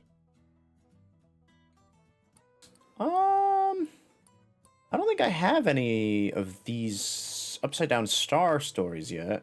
You mumble an apology and watch as he silently rides away, back into the mist. He's cloaked in black, you notice from behind, but the blood running down over his shoulders glints crimson in the moonlight. This cat, I swear to God. Alright, we're gonna stop in New York for the evening. It's getting late. I have no money. Let's earn some money. You wander the streets. Let's look for work. You stand outside a department store that empathetically had no day work available when an exasperated woman carrying a small terrier rushes out onto the sidewalk. Here, you, she says. Won't you watch him for me? He keeps chewing the shoes, and I'll only be a minute. I'll watch the dog. Thank you, she cries, and heads inside again. The terrier seems perfectly content in your arms, until she returns and scoops him up, leaving you with a very generous tip. Let's go! I have money! I can get pizza! Okay. I think I'm okay in that instance. Let's explore a little bit. Black smoke as the ferry churns gray water into froth. A broad-shouldered figure leans. Ooh, a story about love or another story about travel? Horizon. Nearby, a man. I wonder if there's a way I can check to see what stories I have. Urgent voices. He takes her wrist gently. She is weeping softly. Let's listen to the couple. She didn't have to go. She says, There's got to be work on some of those buildings going up. Keep listening. The words are split by a sob. Might as well be. My parents didn't come to New York for this.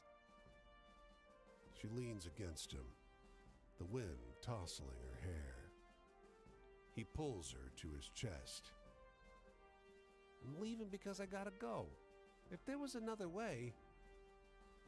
They stand together, Oh. close, quiet, in the stiff breeze. Couple parted by unemployment.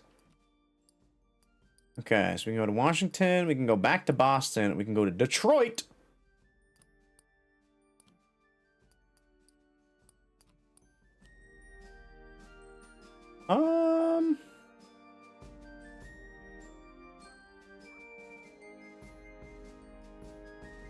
There's so many stories to gather. You know what, that's okay. Let's go to Detroit. Let's take the train. Learn some more money. Look for some work. Digging holes is not what you had in mind, but damn, digging holes a lot in this park. Wait. Be quiet too. Lauren keeps coming by to ask you what you found. At one point, you dig up something suspicious. Suspiciously bone-like. And everyone gets real excited. It breaks apart in the foreman's hand, though. Just a rotten stick.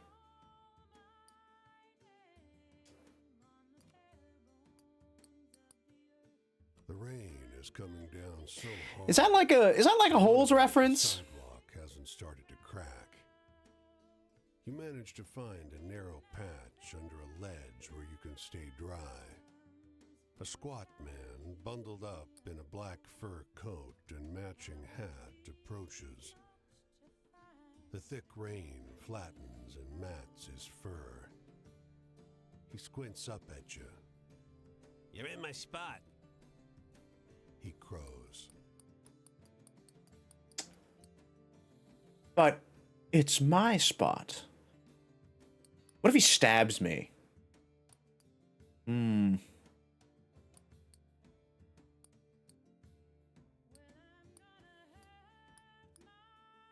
Squat man bundled in black fur coat and matching hat approaches.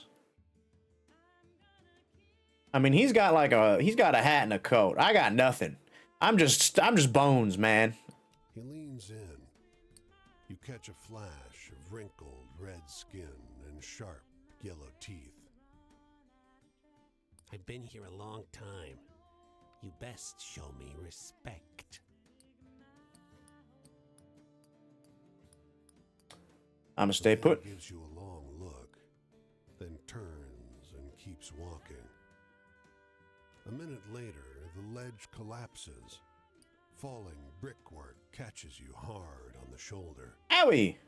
You cover up to protect your head from more debris and get hit by a crashing wave of water from above. You stand there, dripping and dazed. The rain abruptly stops. Okay.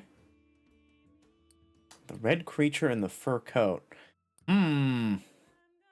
I guess I should have moved. I didn't take, like... My heart's... Interesting. My health is still the same, but... okay. I guess we leave.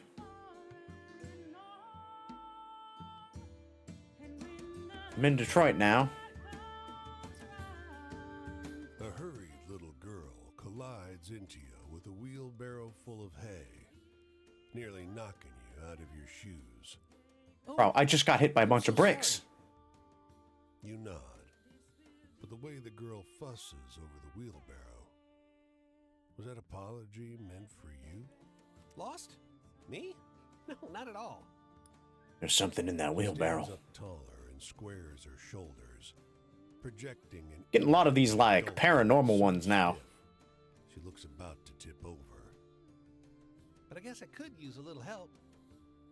Can I ask you something pretty... Well, I found this critter. Uh-huh. Dad There it won't is. let me keep it unless I take real good care of it. Relating this dilemma has put her on the verge of tears. Do you know how I can be the very best pet owner in the world? Food and shelter or a strong leash? The girl bursts into hysterical laughter, like she just heard the funniest joke. Well, I don't know how to feed it when it don't have a mouth. Huh?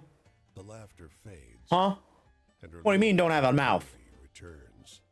Child, what kind of crazy critter you got in that wheelbarrow? She smiles so bright. That's all it takes? Gosh, I already love it so much. Okay.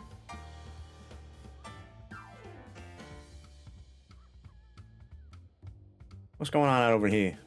The barn and silo have seen better days. One big storm might bring the whole structure down. A man hollers. Ken? Ken? I know you're here, boy. He sees you and lopes across the field toward you. You seen a boy around? About 14? He sighs. Haven't seen no boy. Boy is missing. I haven't seen him since last night. He swallows. He ain't the type to run off, neither. Can you spare a minute to help look? I'm worried sick. All right, I'll check the roof. Climb the ladder and make your way across the roof. A trail of empty beer bottles leads you past a discarded shirt and to the base of the silo. You climb up. There's a hole in the silo roof, a rupture where rotten wood gave way under something large. Uh-oh. You maneuver your way along the edge, Uh-oh. keeping your weight off the rotted panels. You poke your head inside. He's there, half submerged in the grain. He's been dead for half a day at least. The man's waiting at the bottom of the barn ladder. Anything? There's a spark of hope. Oh. We gotta tell him, right? We can't leave a dead body in the grain silo. That's just bad for everybody. They're gonna find out eventually. He chokes back a sob. I told him not to go up there. I told him.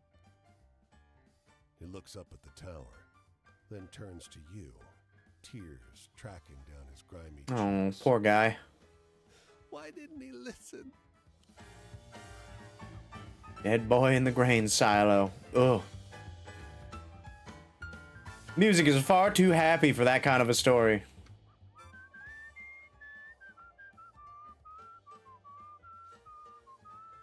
Whistling while I walk. Can I go over this? Oh, nice. The girl tilts her basket away to hide whatever's inside. You want to see what I got? I'm not telling.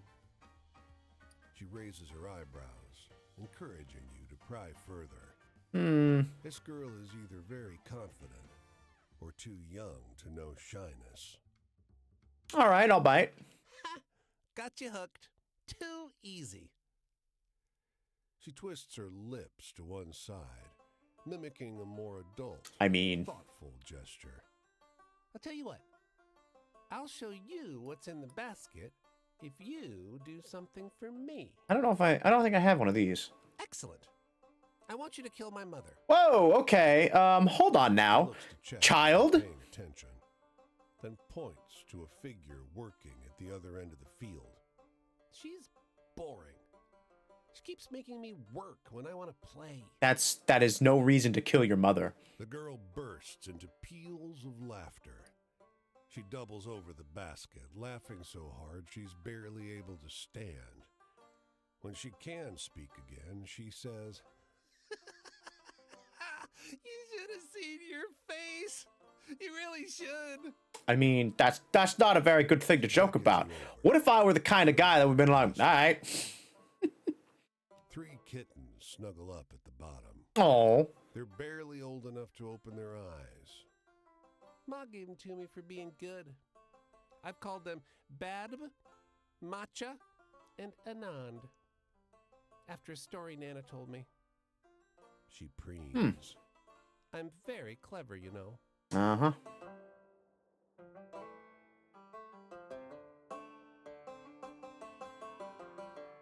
Is there a map? Oh, there's a map. Sort of. Road.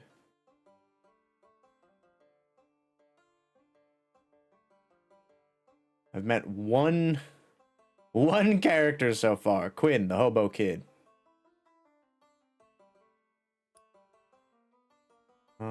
I have dice. Oh, I can look at my stories. Cool.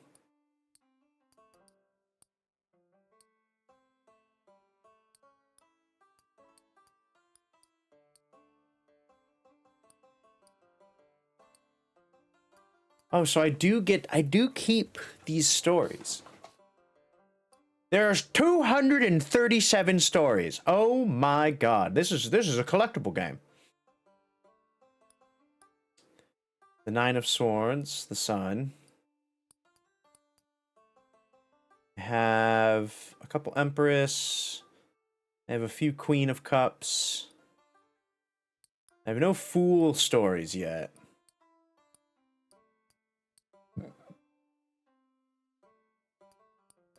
Okay. So I'm in Michigan. I could go up north. See if there are any stories in the north part of Michigan. Oh, I do see a story. I see you, story. I'm coming to get you.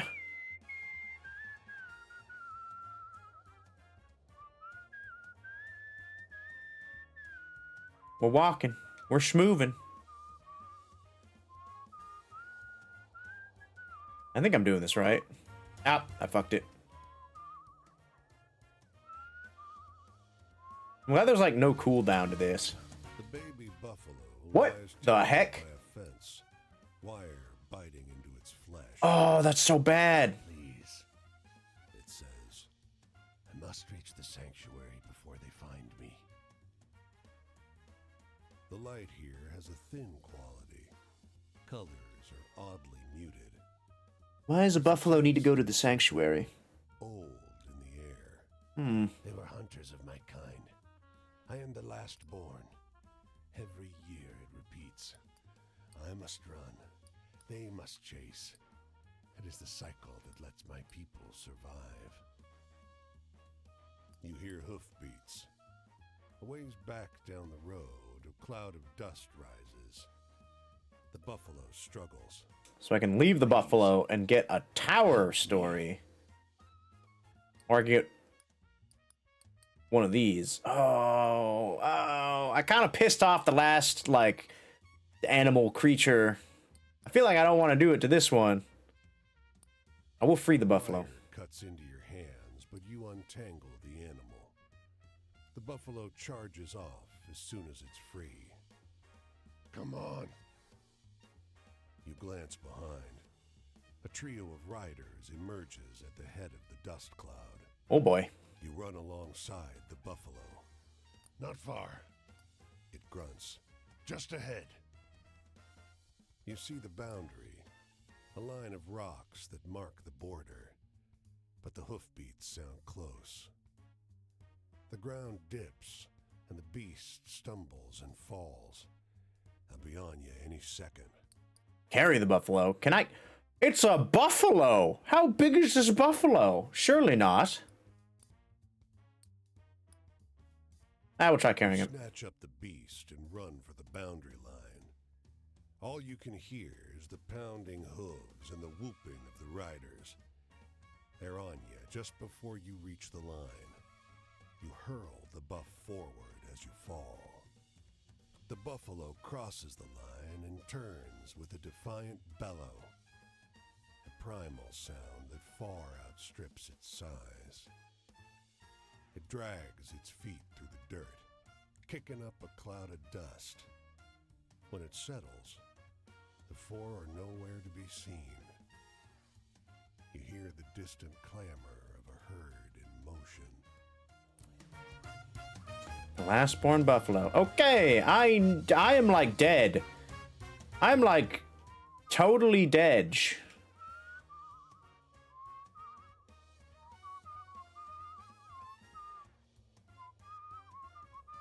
Does that mean if I take like any more damage, I'm like actually dead? Oh, what the heck is this? The trees in this orchard are heavy with near-ripe fruit. Surely the owner won't mind if you pick a few. A little while later, your belly is full, and you've got an apple in each pocket. Okay. Do I have some apple?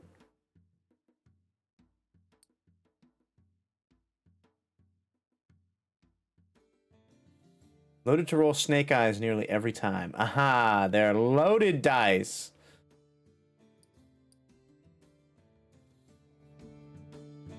I think I did die.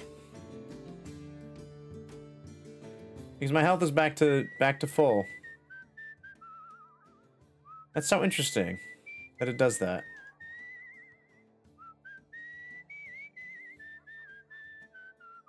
Alright, well.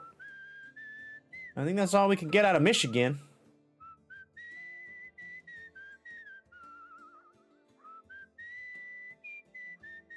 Go back to Detroit. No, we keep moving. Let's head west.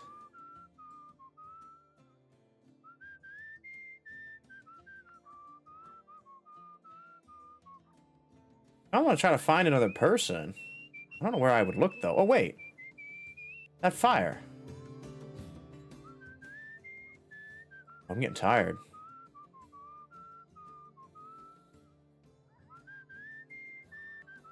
Okay, we'll stop by Chicago.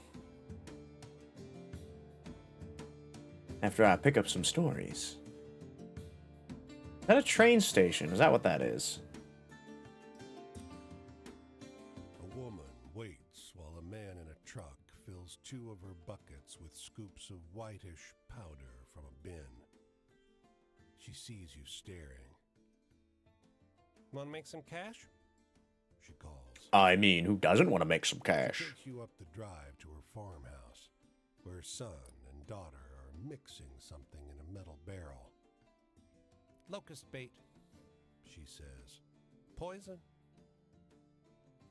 The town bought enough for everyone, but we gotta mix it ourselves. she'll pay you to help.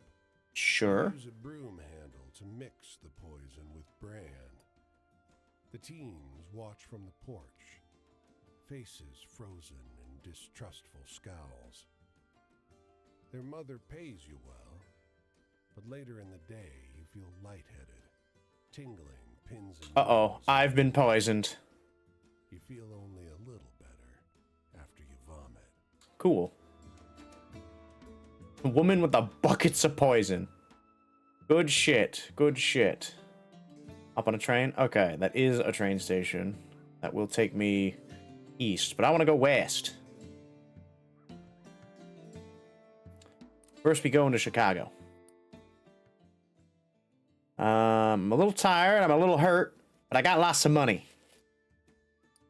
Go to the store. Can I... Ooh, we could get some whiskey. That's gonna cost all my money. Oh, that's expensive. Let's get a root beer instead. And then a deep dish pizza from Chicago. Deep dish pizza from Chicago. How can we not?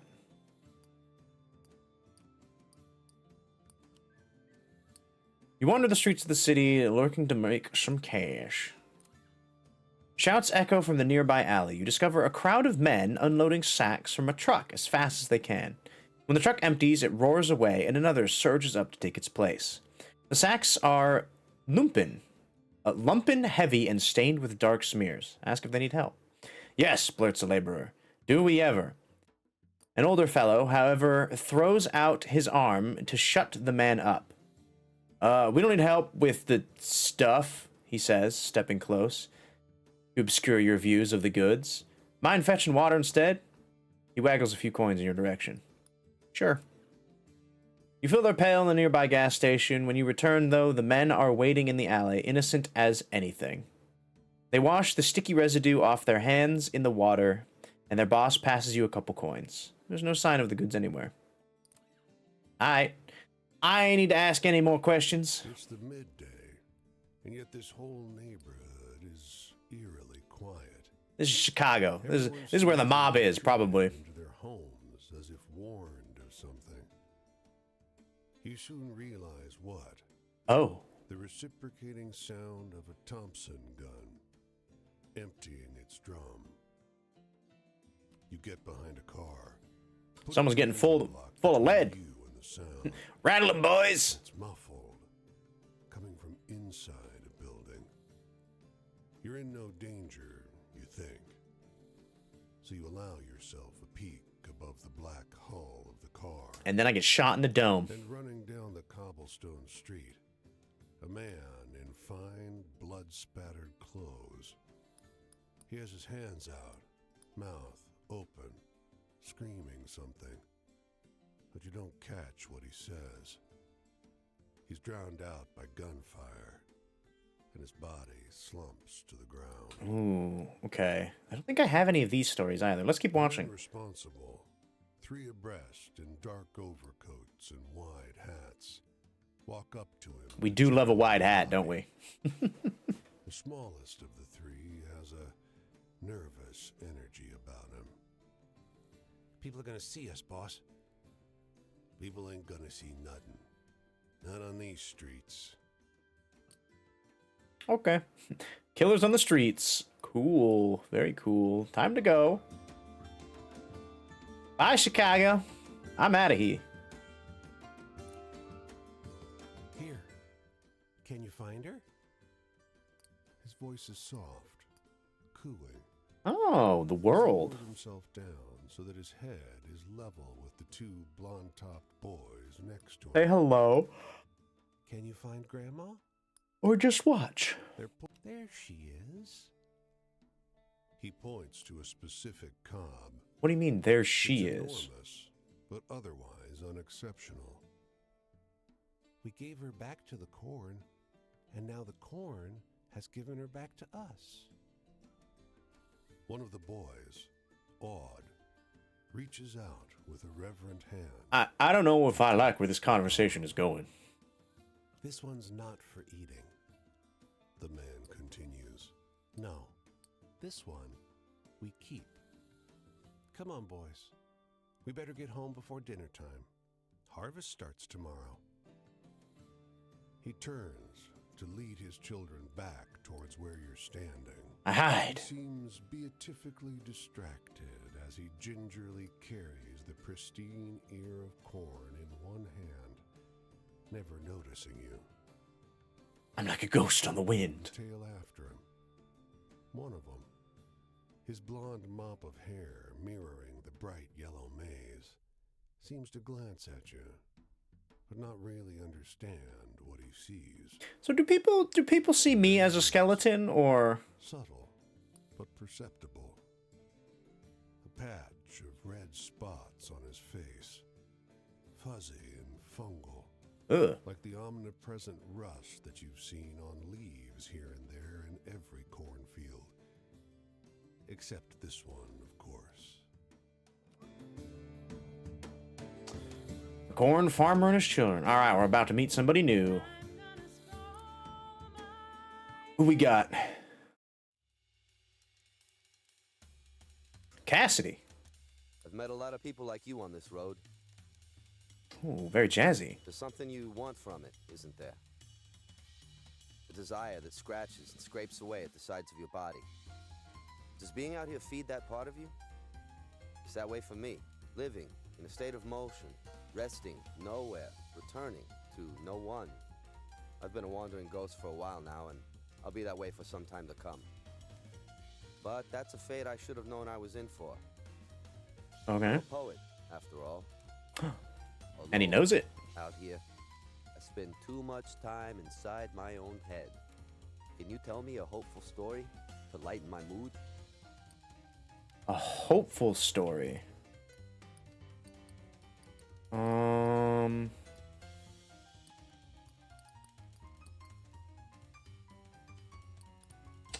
This one. The two brothers that reconnected after 30 I like years. that one. Makes me feel the way Silas used to in the old days. Nice, we actually did it. I had a family. We were close. Me and Jess and Deborah, even Pauline. We had a shared goal in the world. When I think about any of them now, though, I can feel poison rising in my chest. Oh, They didn't do anything wrong. They're all still grand folks. It's just that the situation with Silas ruined my attitude towards them, too. who's Silas? Jilted plays a mean trick on your capacity for love. I need an optimistic story right now. Something to put a smile on my face. Can you think of any like that? Optimistic. Ooh. Basket of kittens? Who doesn't like a basket of kittens, right? Sorry, the last born buffalo in Michigan. Optimistic story.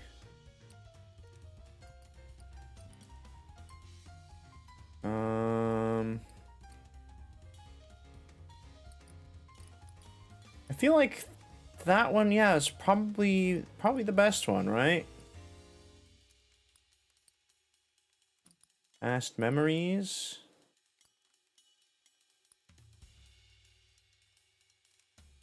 Lighthouse Keepers. Oh, this is the authority one. Right.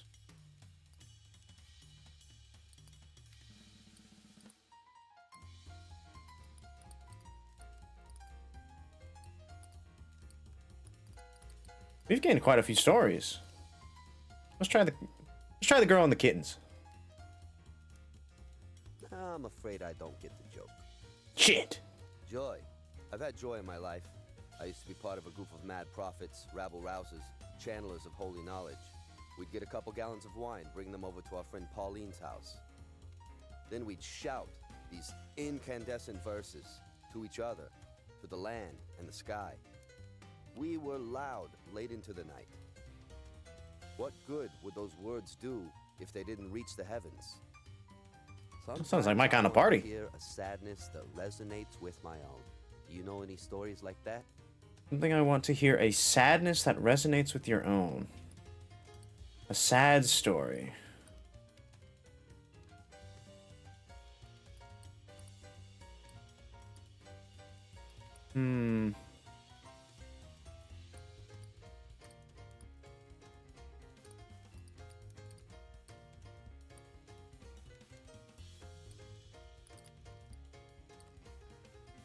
This one work? That one was was like getting locked out in the cold with nothing but your sorrow. I liked it. I know Okay. sadness. These days, It worked, I guess. the melancholy just settles over me like a heavy bay fog. It makes its residence with me, and I accommodate it. I start to think, well, the world isn't made for being happy in, not for someone like me. No, that's not true. My old friends have their happiness. Jess and Deborah, Pauline, Silas too, maybe. Okay, so Silas was an old And good friend. for them. It'd be wrong to begrudge someone their happiness. Something with happened. it, no matter how jealous you are. Sometimes I want to hear a sadness that resonates with my own. Do you know any stories like that? Another sad story. I don't have any more sad stories. Maybe.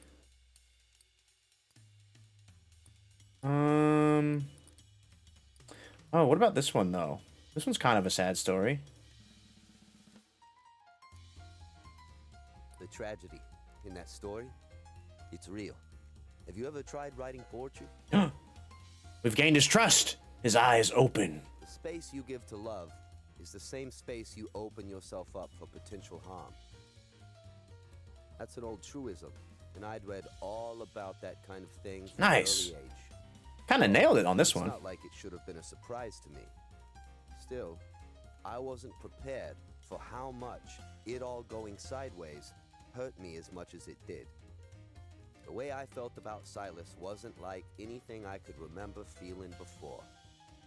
The whiplash from that is why I'm out here by myself now. Alone. Man, it must have been out something here. real bad. I spend too much time inside my own head. Can you tell me a hopeful story to lighten my mood? Hopeful story?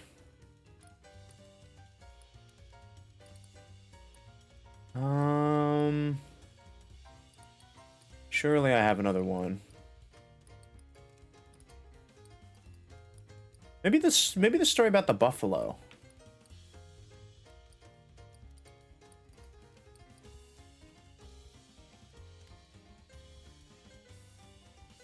Well, I could find that kind of movie theater story at any stop along the road. What happens to your voice when you don't have a center? That's the question I've been asking myself. Damn. You can wander around or you can stay where you are, but what you say always comes from somewhere. It's important to have that place. I thought it was a pretty More hopeful story. for what you put into the world. I suppose the answer to my question is obvious. I haven't written anything in a long time. There hasn't been any point. I miss the old group. I really do. I still have that image in my head. Pauline's house, the poets, Jess, me. Go back to them. But on top of them all, there's Silas. In my memory, he looms. He haunts. Oh. You ever meet someone so far above everyone else? It's like they were from a different plane altogether. Can't really That say I have. is him. A divine presence among normal human beings. Silas was part of the group, but at the same time, he wasn't. He was better than any of us. Wiser, gentler, stronger. We all held him in respect. We were Wow. in awe of his He had that aura. as a writer, in reverence for the beauty of his soul. I still love him. Look, I'm headed out this way. If you find yourself out there, maybe we'll meet again. Oh, that's not that far away. It's just down the road. Farewell, friend. Yeah, I can even see it. He's right there.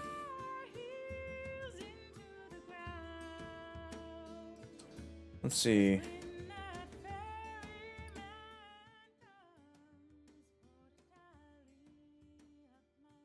We could go... Could go north. He's in Iowa now. Toggle map exploration. Oh, there we go. Oh, I missed somebody in Ohio. Interesting. Oh, and there's another... Oh, there's... Oh, okay. Maybe I should go back... What is that? river travel? I'm guessing? An unseen story. Look at the map. How do I... Oh, river crossing. Okay, river crossing character story. Unseen story.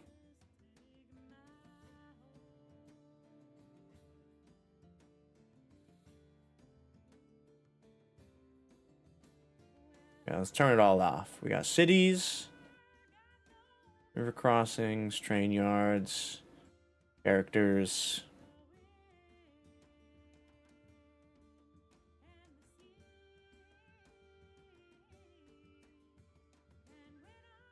Oh, that's actually really handy. There are so many stories I haven't seen yet. Seems like there are a couple north. All right, let's grab those few that are north of me then.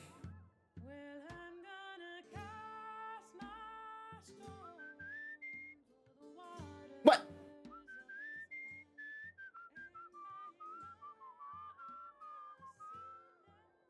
Milwaukee.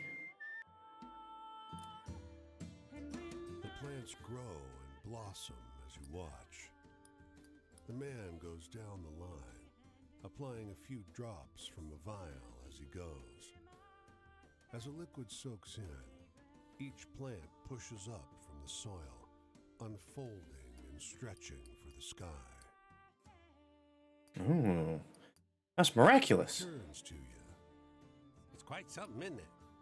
Soy here strangles the crops. People are starving. But even when the plants survive, they don't grow fast enough to fill people's bellies. He smiles. My miracle formula will change that. He shakes his head. I'm not giving up my secrets that easily. I mean, that's fair. Money for this.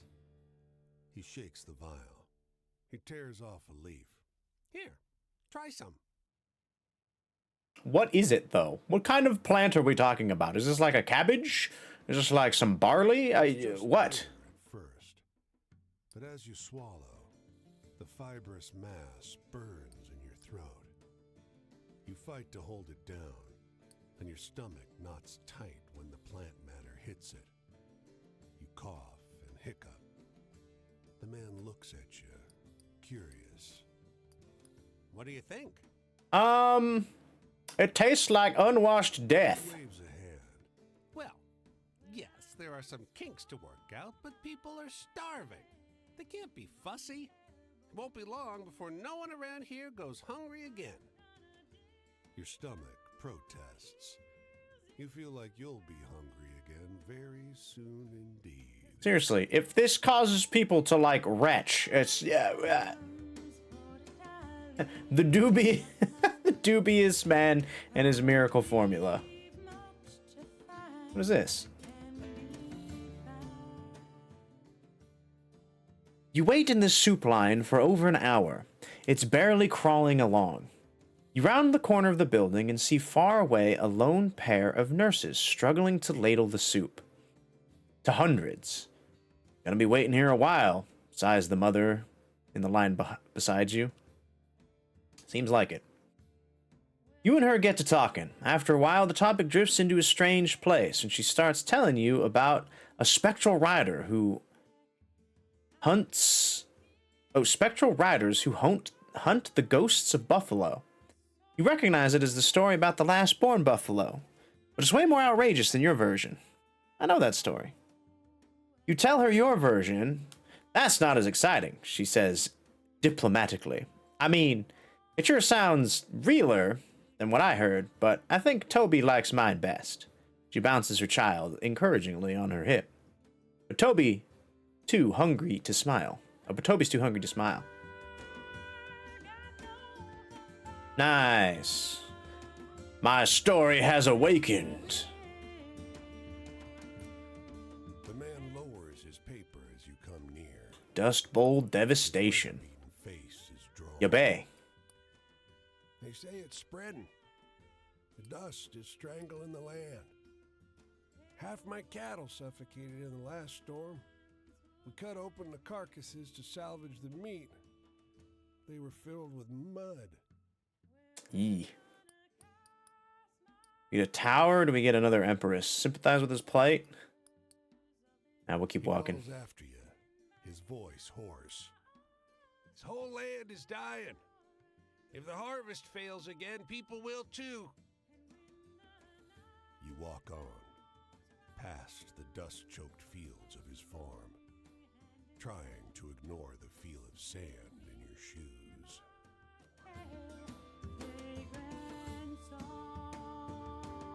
Poor guy. Yeah, the Dust Bowl times were pretty shite.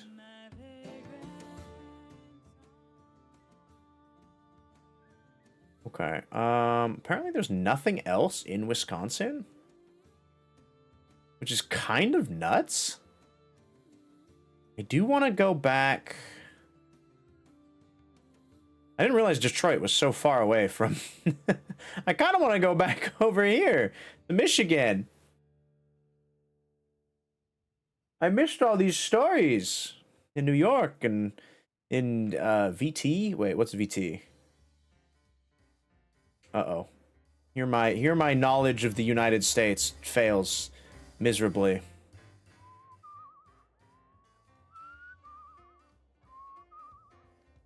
I need to find a car going the other way.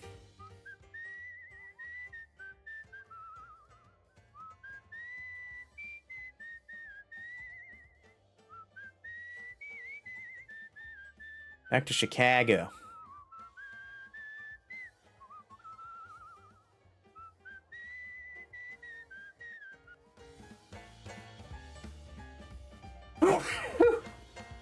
Oh, excuse me.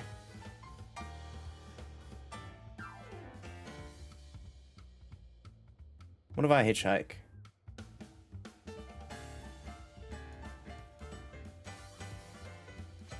Okay. Anyone want to help a skelly bro out?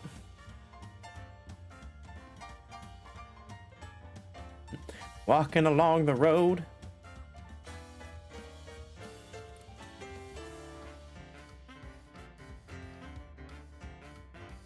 Oh, it does make me go the way that... No, I don't want to go back. I don't want to go to Chicago. No, I just walked away from this damn town. Ah!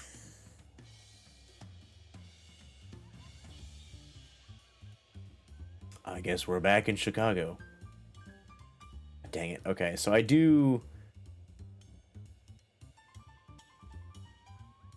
need to pay attention to the way that the cars are going.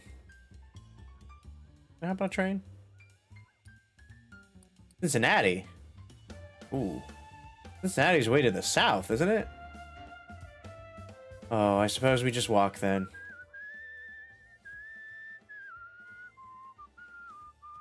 We wander. Wander over yonder.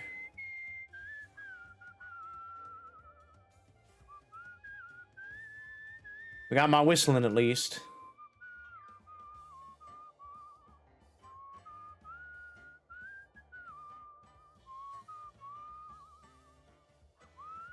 Detroit? That's Detroit. Okay.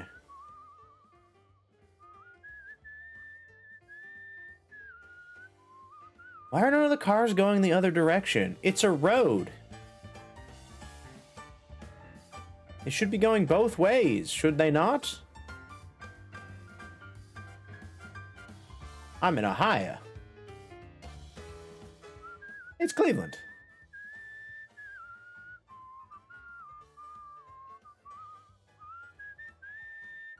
This is near where my sister lives.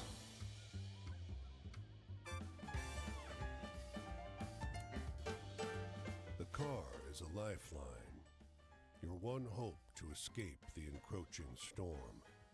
Oh boy. It rattles along a few yards ahead of the storm front, jouncing and juddering, one pothole away from being swallowed by the choking dust.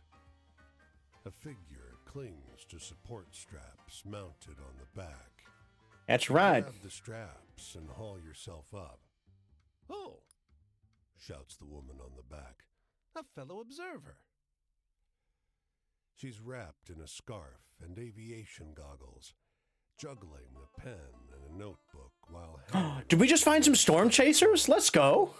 the dust scours your face. Well, I say storm chasers. Your clothes. We're not done with our observations. She threads one arm through the straps and makes another attempt to write, but it comes out illegible. Blast it. Get inside and take dictation, will you? All You right. clamber through the open back window, and she hands you pen and notebook. You scribble furiously while she dictates the finer qualities of the dust and wind assaulting the car until her voice is hoarse. That'll do. She bangs on the roof. Judith, let's go. Oh, taking notes of the dust storm. That's good. The woman who studied dust storms. Yeah, she was essentially a storm chaser. Let's go. Deep in the fields, you come across a group of young men clearing weeds and sod from a roadside plot. Pitchforks flying. Why is it You this almost symbol? don't notice that the dark lump beside them is a dozing boy, lying smack dab in the middle of their work. There's an odd frenzy to the way these boys are ripping the sod apart. When they notice you approaching, they jog over and stand silently between you and their sleeping comrade. The youths share nervous. What's going looks. on? The oldest steps forward. Get going, he blurts, leveling a pitchfork at your gut. His hands are shaking. He seems serious. Ooh. Okay, You hurry okay. off, but the boys don't check to see if you've really left. From the top of the next rise, you watch them lift the motionless boy and carry him farther back into the field. It's only when they move him that you realize his wrists and ankles have been bound. Oh.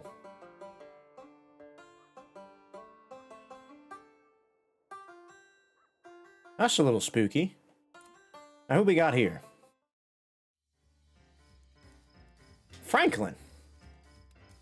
Why, hello there. Look like that's a heavy bag you're carrying. Let me get that for you.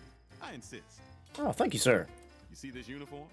It means you can trust me to make sure this is the most comfortable journey you've ever had in your life. Are you like a conductor? Who am I? Well, I'm no George, I'll tell you that. But that's not important. This trip is about you, friend. Have any optimistic tales? I'd like to hear one of those. Ooh, an optimistic tale.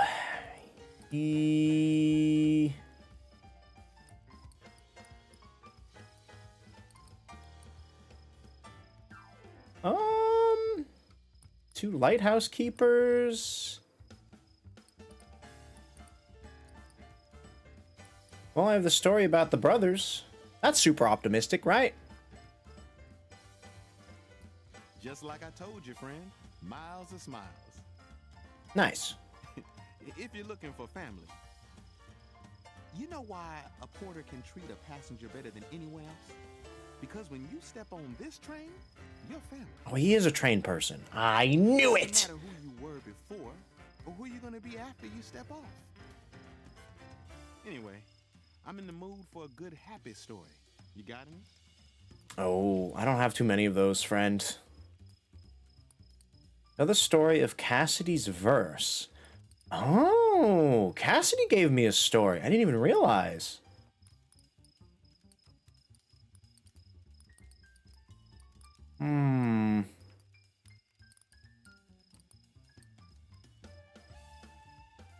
I guess we'll try this one. I'm curious. The two lighthouse keepers. A positive attitude. That's what I like to hear. Oh, nice. We nailed it. The past, that's a tricky thing. Yes, porters may remind you of a certain type of way folks of our type used to be. There's no fighting them, just happily working past it. Anyway, I'm in the mood for a good, happy story. You got any? Oh, another happy story. Shit. Not the Dust Bowl. Definitely not the Dust Bowl. Corn farmer and his kids. He wants a hopeful story. Oh, okay, that gives me the reminder. Cool. Hopeful, hopeful.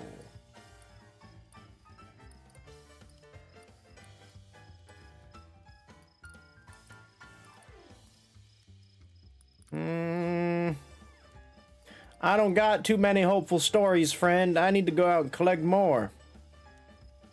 I guess this one?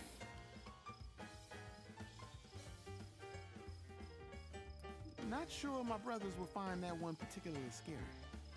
Well, my wishes have come true, that's for certain.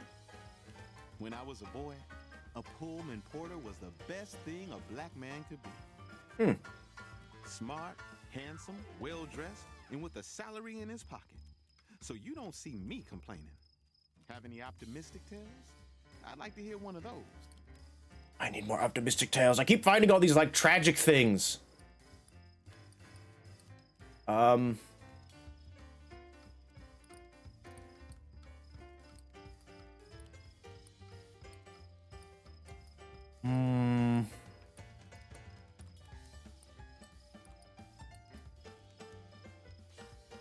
Red creature in the fur coat.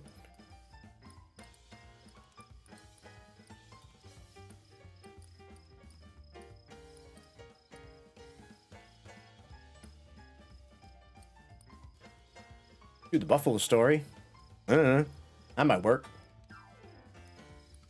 That's a tall one. Don't pull my leg, okay?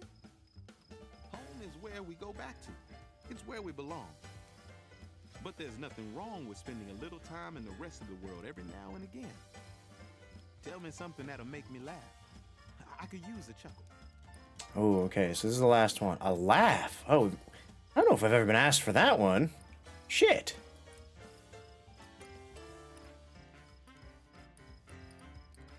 I don't have any hee ha ha stories. Oh no.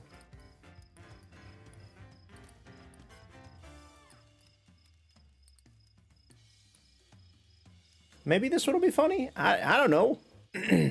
Small child with a basket of kittens. I'll keep this story in my pocket for sure. It'll make some passenger laugh. Oh, he liked it. Joy. A good porter always finds his own happiness in the joy he brings to passengers through good work. Oh. You know what we call this job? Miles of smiles, friend. Miles of smiles. Another night over. I surely did enjoy all those stories, though. Maybe next time I'll let down my hair a bit. What do you say? You must excuse me, friend. What kind of porter am I saying this trip is all about you, only to start talking about my own damn self? Oh. But enough. We actually get a story from him now. Hope I see you again. Oh, he moved more east. The Pullman Porter. He went that way. I see his fire. Nice.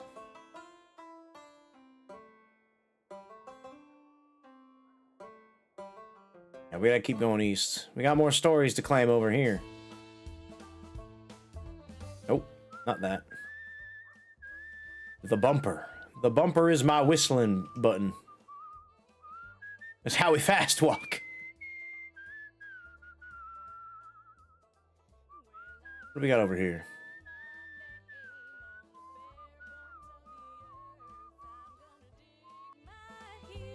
The women are oblivious to your approach. Their eyes are shut. Their touch, where they hold hands. Pass by quietly. Step loudly. They speak in low tones. One stifles a burst of laughter, but it brings a smile to their faces. Sorry, says the one who laughed. Don't be, another assures her. They don't look up. I kind of want a fool's story. The branch snaps beneath her. The youngest jerks her eyes open and snatches her hands free from the circle. It's all right. He isn't coming back. soothes the eldest. She turns to you. Demur. You could join us if you've got something you're grateful for. Demur. Very demur. This is not for you, or give thanks. We can give thanks. Your words go unremarked. The youngest, holding your right hand, takes her turn. And we give thanks for those who left, who we wanted gone, for the skills to thrive without them, and for the companions who make the effort joyful. Your hands are released. The ceremony is over. Interesting. What a strange ritual. Pittsburgh! I've been to Pittsburgh. Lovely little city. I think it's where the porter went. Clouds roll together to fill the sky. Watch the sky churn or find cover. Let's watch the Light storm. is so strong that it seems to open a path in the haze above you. You are sure you see massive talons curved around the clouds. The thunder is so immense. Yeah. It trembles. Oh, I love thunderstorms. They're so cool. And hands tingle from the electric charge that fills the air until the dancing lightning passes on over the hills. A massive thunderstorm. Nice.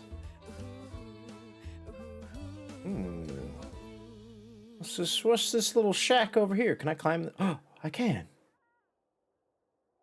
Maybe. Oh, traveling the hills is tough. We did it, though. We made it over. Huh. A horse auction. A well-dressed man waves you over. Making some big deals today, he brags, fingering a bill where you can see. Get me when number 60 goes up, okay? You stand in the crowd and wait, then run back to fetch him. He pays you absurdly well for doing almost nothing at all. All right. We love that. I got money in my pocket now. Let's head on over to Buffalo. Buffalo. That's like Canada. Can I pass into Canada? The Canada border. Oh, I guess that is true. Oh, what is this? These fellas lounging in front of the half-finished office building, taking their lunch break. Hey, one calls, waving you down. Rick was telling us his story. Listen, okay? Tell us if it's bullshit or not. Rick, the credulous-seeming fellow, starts telling you a story about the corn farmers who started worshipping a pagan god to save their harvest. You realize it's the story of the corn farmer and his children, but changed in a few major ways. So it's definitely part bullshit, right? But also a little real. Not bullshit. Half the group groans. How the hell is that supposed to be a real story? Exclaims the man who waved you down. You're all the most gullible pieces of shit I've ever met. The other half of the group, vindicated, shares a bottle of pop with you. Let's go! Free pop? That's what we like to see. Outside the small thicket of apple trees, Ooh. a phrase tended to by John Chapman is carved into a fence post. Nearby, John Chapman. the hound lies on its side, perfectly still. Flies buzz around its ears. But a grizzled man pauses at his digging to shoo them off. Help him There's dig. an extra shovel. With it, the two of you make short work of the grave. He tells you about his beliefs, Oh. why he's raising apple orchards in the middle of the country. It's a sin to graft, he tells you. Hurts the tree. Eventually, the hole is deep enough. He stoops To the graft. ground and lowers the pup into the earth. Tears flow freely. I'll see him again in heaven, he tells you. Our souls are bound by love. He wipes his eyes. I don't think I can bear to stay here, though. Maybe I'll set out again. Oh. John Chapman, his orchard, and his dog. You hear the whippoorwill first, shrill and close. Then you see him, high up above the black streaks of wires. A lineman, fraying belt holding him to the pole. The damned bird has come to perch on a power line, stare hungrily at the man's soul. Oh boy. He's unsteady. His hands are shaking. Not an easy job, this. His body sways in the wind. You spot his tool bag next to the pole, worn and frayed, much like the man. A half-gone bottle of cheap Take the rye bottle. pokes out of it. The tower story. Steal a bottle of rye, or just walk away. I will take it. Come down from the pole. You snatch it from his bag in one quick motion and walk away. Hey! He starts, but whatever he's about to say slips into a slurred whine as his belt snaps. Oh. Uh-oh. I feel like I gotta bear witness, right? His body plummets, and his limbs go slack with the understanding of what is happening to him. He tumbles into the tall, dry grass by the side of the road with a muffled noise. All you hear is the call of the whippoorwill. Eager, loud, thankful. Ah. The drunkard lineman. You big idiot. What are you doing being up on a big old pole drunk off your ass? Okay, there's a few more stories in New York. I see one over yonder. We'll just keep following the coast of Canada. Canada.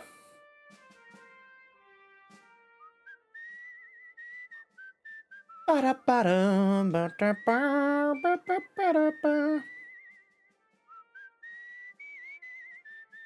only ever done like one major road trip in my life. I'd totally be down to do it again. It was fun. Muddling through the dark, you stumble. I highly recommend it. upon a white deer. Its beauty strikes you at once. A white deer. It is something otherworldly, beyond borders. A moon swimming in the void. Human shouts not far away break the spell. The deer's ears prick up. This thing is being hunted. Help the deer. No way out of here. As the hunter's cries get louder, you approach the deer carefully, palms outstretched. As you grow close, your features become clearer in the light of the deer's aura. It bolts into the path of an oncoming train. No, I tried to help it and I ruined it. Oh. I'm sorry, dear. I should have just moved on. It wasn't asking for help. I just scared it to death.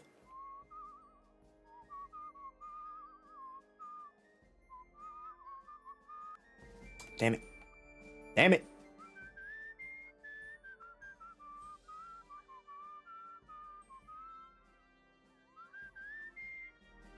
This is such an interesting time.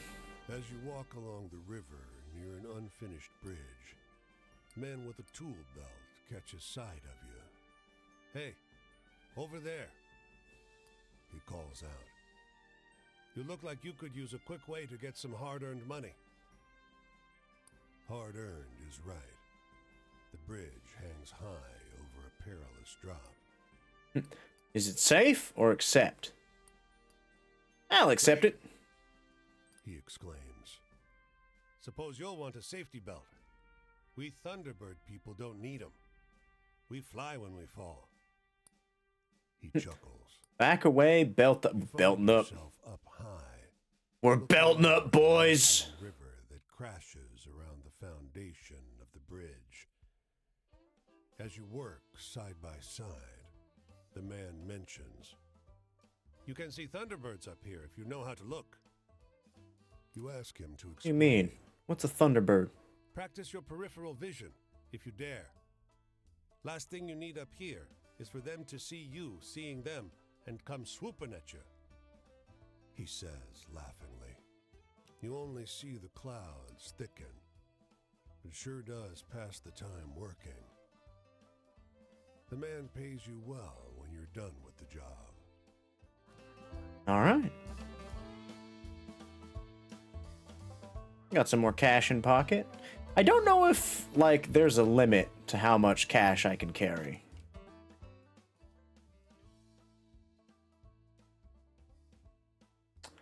Oh, interesting.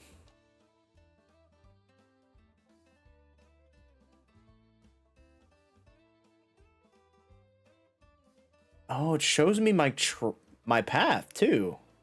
I actually didn't notice that.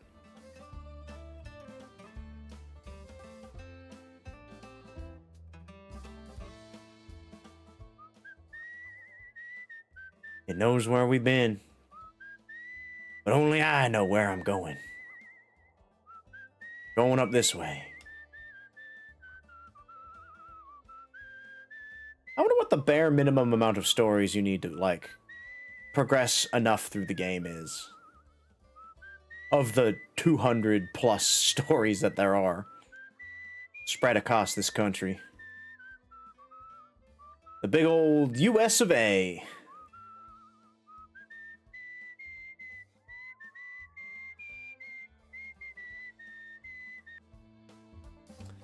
Burlington. Low tide on a moonless night.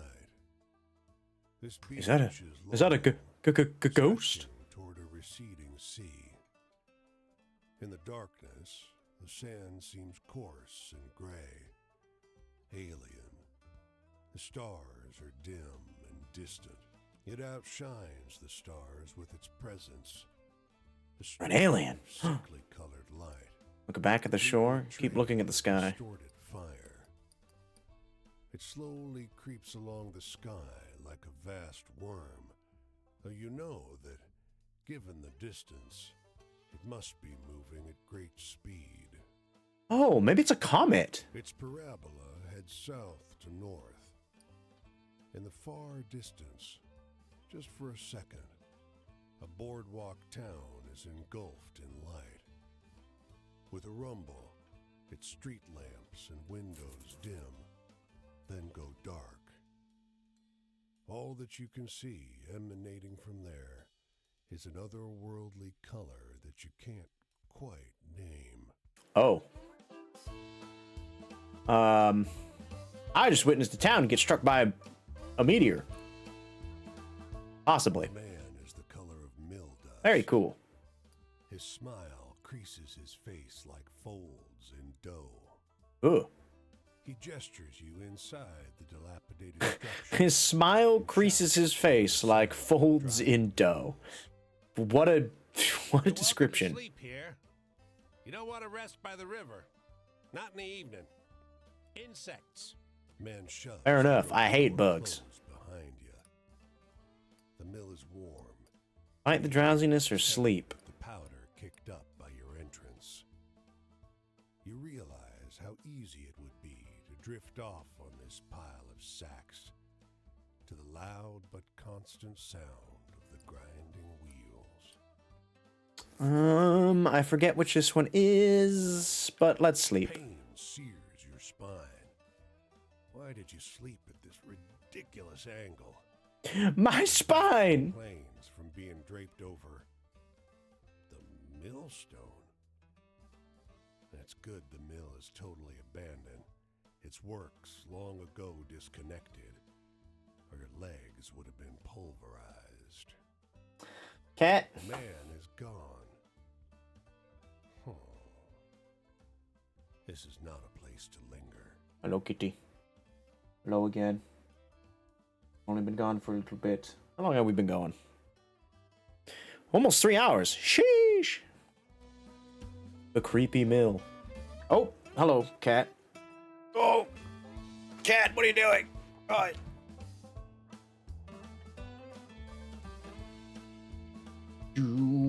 You just want attention. So greedy, this cat. Greedy cat. Hold on, let me pause.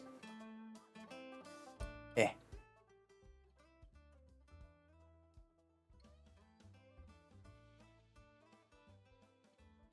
San Francisco, California. Minimum net weight 48 pounds. I actually love how this pause menu is like, it's like the size, or sorry, not size, side of a,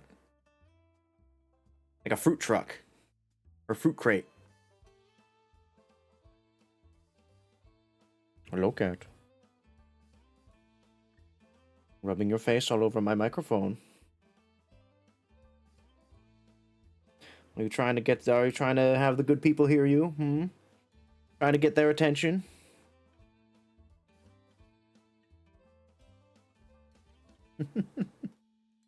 Cat, must you always try to climb up on my desk? There's nothing up here for you. There's nothing up here for you. Unless you want to look at the skeleton. The skelly man. Are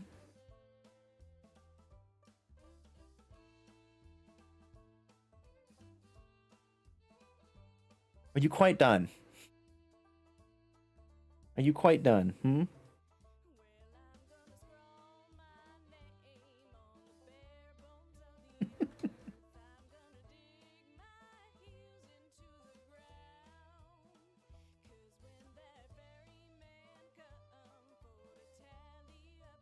Ridiculous thing. Swear to God. Can't have a moment's peace. No, Cat has been chilling, to be fair. I know he was behind me for a good long while. On the windowsill. Being a cat, staring out at the world. Judging it. That's what you do as a cat. You just stare out the window and judge things with your judging cat eyes. Don't you? Don't you? I know that's what you do.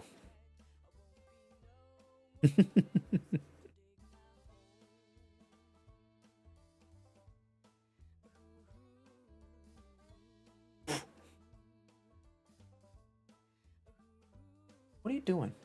What are you rubbing your face against over there? Oh, wait! That's my tablet pen.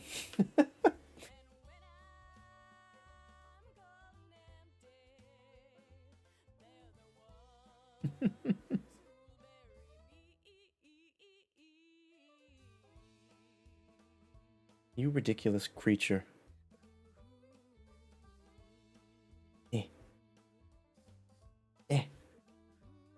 We get cat. We get cat. There you go. Sort of.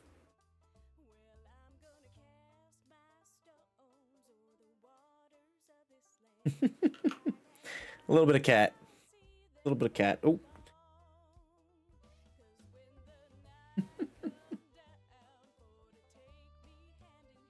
Are you good? Stop trying to eat my tablet pen. That's not for chewing, you silly thing. You good? Okay, he's good.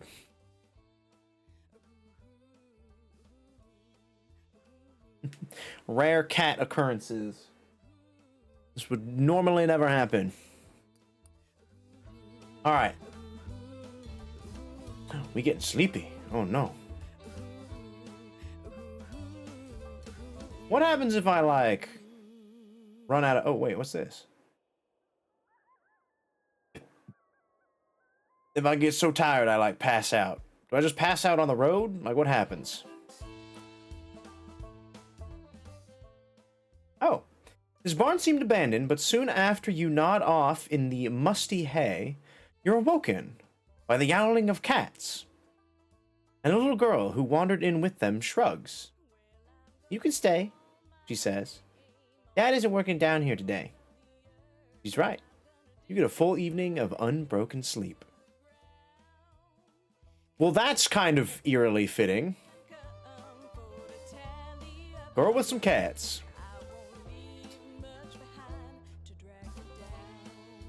After I just had a situation with my own cat. Can I cross over into Canada? Can I go step into Canada? Put one of my bony toes. No, I can't leave the country. Ah, it's like they know. A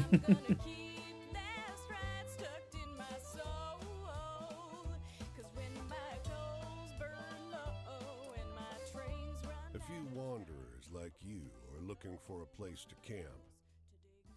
Howdy. There's a Leatherman cave nearby. They tell you. Leatherman Cave. They describe a locally famous vagrant who hiked this area for almost 30 years. He's dead now, but his caves are the best place to camp at any town. Where is it? You and the other wanderers find the cave easily, because someone's lit a fire there. As you approach, you see a silhouette bend over the flames with an odd creaking sound, like a door swinging in the wind.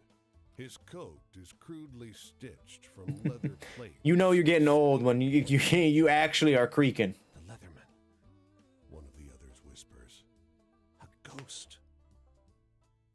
Oh shit! must have heard, but he just stares. Of course he isn't a ghost. His face is corpse still. Is this another travel story? I think this is another travel story. He ain't no He's ghost. eating, you say, and point out his can of beans. Je ne suis pas un fantôme.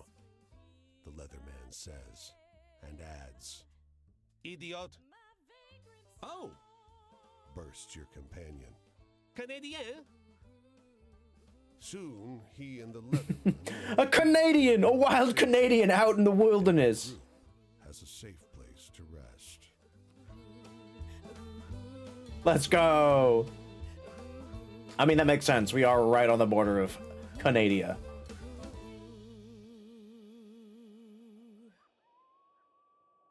Okay, we've circled back around to Portland. Portland, Maine.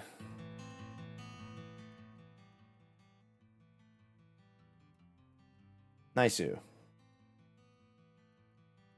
gotta head back south again, though. Now that we've gotten all the stories up this way. I think we'll swing by Portland so then we can hitch a train down to wherever this was.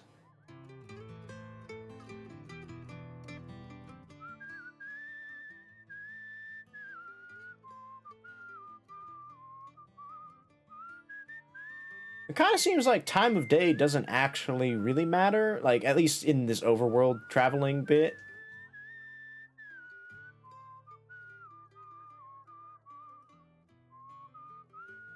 I guess not Portland, sorry. Boston. We gotta go to Boston.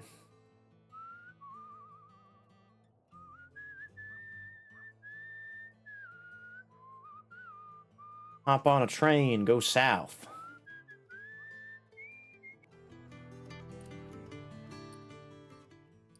I think. To New York? Oh, it's gonna cost all my money. But oh well. We can always make some more money in New York. Oh, never mind. I've already made my money in New York.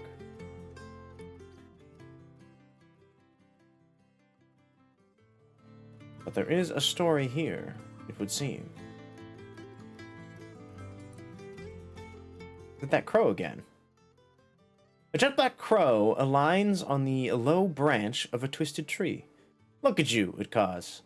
Think you got some good stories already? Well, I heard much better, eh? Seems to wink at you. You want to hear my tricks? Ask about the stories. The ones you got now? Psh, pathetic stuff. You tell those stories around, and they'll come back more exciting, more satisfying. So always listen to the stories other folk tell. Their tales are less true, sure, but more useful around the campfire. The boss has a point about the true ones, though, the crow admits. They're extra interesting. You learn a couple folks' true life stories, and everyone will like them, no matter what kind of story they think they want to hear. Well, everyone's the captain of their destiny. It gives a burst of laughter. Ain't no bootstraps in the world that can save you now. But the choices you make, and they change the kind of stories you can tell. It ruffles its feathers. A sort of shrug. Choose wisely, or don't. Ha! Like crow. Okay, so these cars are going south, so I could hitchhike south. Or wait, no. That goes east into Pennsylvania. I want to go south. Yeah, this way. Oh, they also go that way too. There are more stories. And there's another crow. Hello, crow. I've come to get more advice, I think. You notice a black crow sitting on a fence post, watching you with unsettling intensity. Hey, it blurts. Hey, friend, hey. You hear about trains? It gives a throaty cackle. Locomotion? That's the life. I got some good travel tips here. You ever ride a train? It asks. With your budget, you'll need to hop on the train yard, though. Fast and convenient, but the railroad bulls really don't like it when you ride in the empty boxcars. If you get caught, you'll get beaten. It hops and pecks at something on the ground. On the positive side, you may need someone to trade stories with, but if you don't like the sound of that, you can hitchhike. Find a friendly car. It laughs. I feel sorry for you landlubbers. No wings, just motors. You can't even cross rivers when you want to. Only at safe crossings. I always do. You notice that its beak doesn't move as it speaks. But before you can tell anything else about it, it flies off.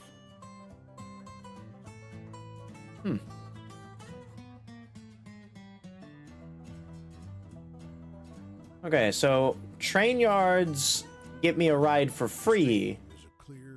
Oh. What the hell is that? In this region, where bog iron colors the river's brown. What the hell is that thing? A goat with great leather wings laps up. A goat? Its sunken red eyes fixed on your every movement. You now notice the unnatural absence of wildlife. No fish. Drink the water, approach the goat. No birds sing in the trees. The winged goat drinks with a forked tongue, only abstractly concerned with your presence. I approach the Over goat. the hill, a scorched one-room house lies abandoned, 2 of its 4 walls in ruins. The goat rears up, front hooves curled, and stretches its wings out to their full breadth.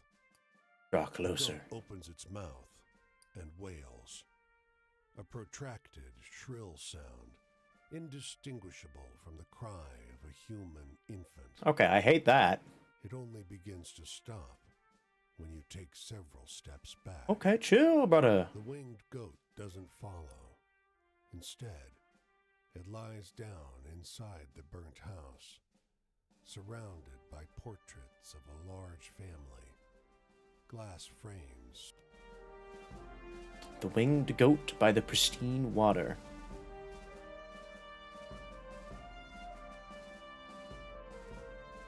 Now that's a wild story.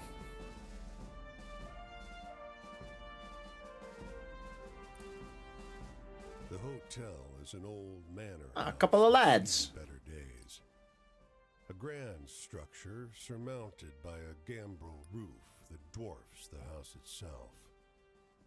It's eerily still, but for two boys at play. Each one so small and light, they barely leave tracks in the deep snow. It's snowing? The clerk behind the counter is old, and your room key is worn. But night approaches, and the price is low. Just before you shut the room door, there they are, the twins, staring at you from the corridor. In the morning, as you leave, the clerk asks, "Did you sleep well?" Ooh, okay. We'll lie. You tell him it was just perfectly fine. You don't mention the small feet trampling outside your door, or the dreams of blood seeping from the bed frame. You don't say that every shadow seemed to contain something vicious and alien, threatening to escape. Oh.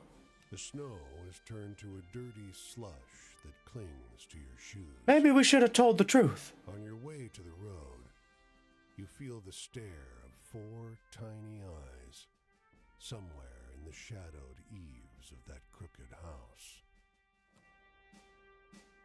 The silent twins. Is that a Shining reference? This man can barely wait to get through the pleasantries before asking if you've heard the story. 110% true, he says. I heard it from my nephew, and it happened to someone he knows well. Well, sure. The man launches into telling you. It's polished. He obviously has done this many times before. He tells you the story of a witch girl and her kitten familiars. You recognize the bones of it from the experience of the girl with the basket of kittens.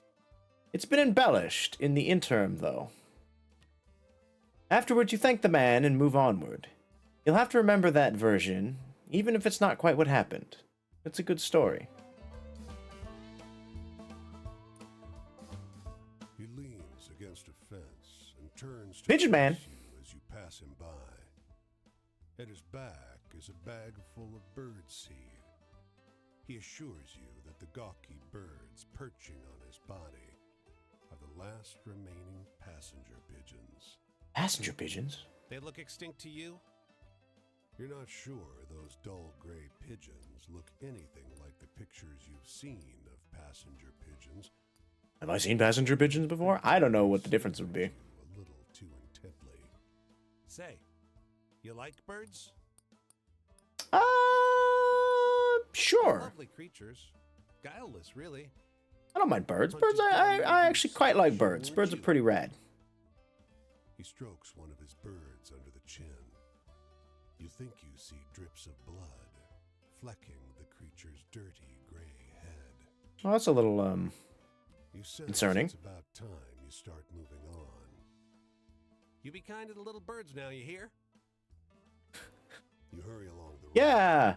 Sure, my dude. Ungainly wings seems to follow you for hours. Pigeon keeper. I forget whose camp this is, but we'll see. Is this somebody new? Oh, it's Quinn again. Hey, traveler. Come to join my fire again? What's up, my dude? Well, I guess I know you well enough to let you set yourself down for a spell. You remember Cass and Flip? You want to hear more about my travels? Well, sure, why not? Nothing better than trading stories around the fire, and I got stories. I have a few new ones as well. I want to hear a story about ghosts or murderers or something. Scary stuff. Ghosts or murderers? Ghosts or murderers?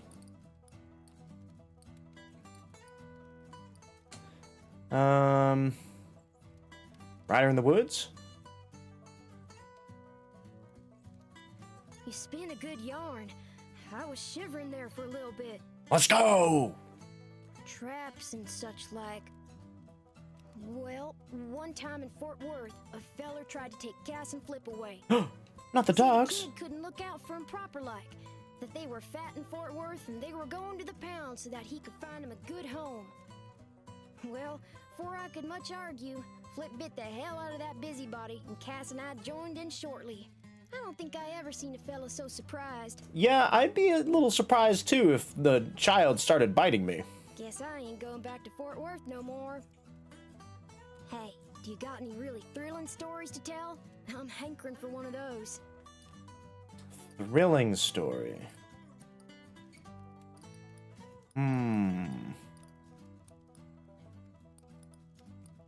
Something thrilling. The Star. They already know the story of the fortune teller and the curse. Oh, okay. Interesting.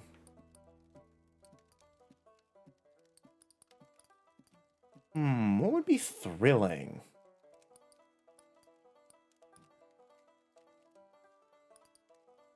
Oh, the Silent Twins of Philadelphia. I wonder if I would tell them, like, the Killers on the Streets. That might be kind of thrilling. Sleepy Mill near Burlington. I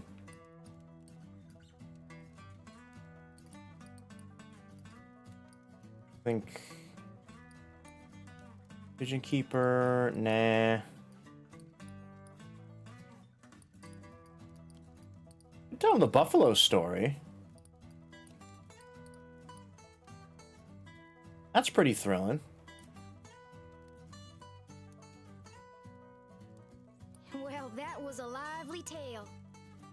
Nice. This land sure is something, ain't it? I can't wait to see it all. Tramping like I do makes me realize the land's another kind of companion. It's always with you. Maybe things are so depressed because folks lost sight of that. Hey, tell me one of those exciting stories. Another exciting story. I want a thrilling story. Oh, how do you want our thrilling stories? What about, this one's changed a little bit. That was a chuckle to be sure, but do you know anything more lively? No joy here, I'm sad to say. Road news must have been old. This town is tighter than a duck's ass, and that's waterproof. Oh, okay. Whoa, that's a saying. Town is tighter than a duck's ass, and that's waterproof. You got any happy stories? Happy stories? Yeah. Ooh, wait. Shit. I've already done that one. No!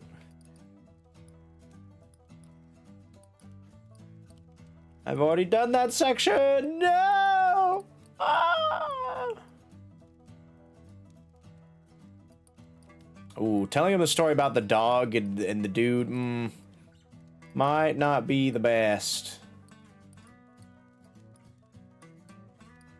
Oh, Franklin's story is a Nine of Swords one? It's a sad one?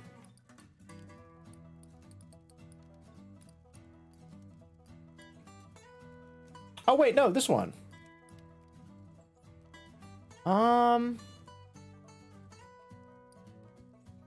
Hopeful story? Yeah. Maybe he'll like this one. Now that's a happy story. My family. There ain't no way I'm gonna start jaw flapping about those bastards. Jude, hey, tell me a funny story. You seem like you still got a sense of humor. Oh, goodness. But you trust me! You trust me. Don't you? Funny story. Funny story. What would be a funny story? Oh, I didn't mean to do that. Were you trying to scare me? Well, you didn't go.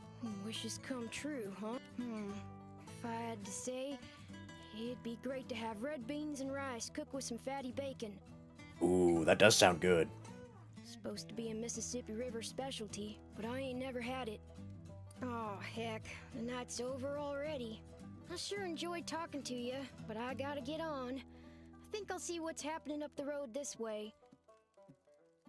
Going north to New York? All right, friend. The tramping life suits me just fine. Every day is a venture. With things being so depressed, folks walk around like it's the end of everything good. But it ain't. Plenty nice things to see if you know where to look. Quinn Chapter 2 is now available. All right, sick. New story, Quinn's Adventures.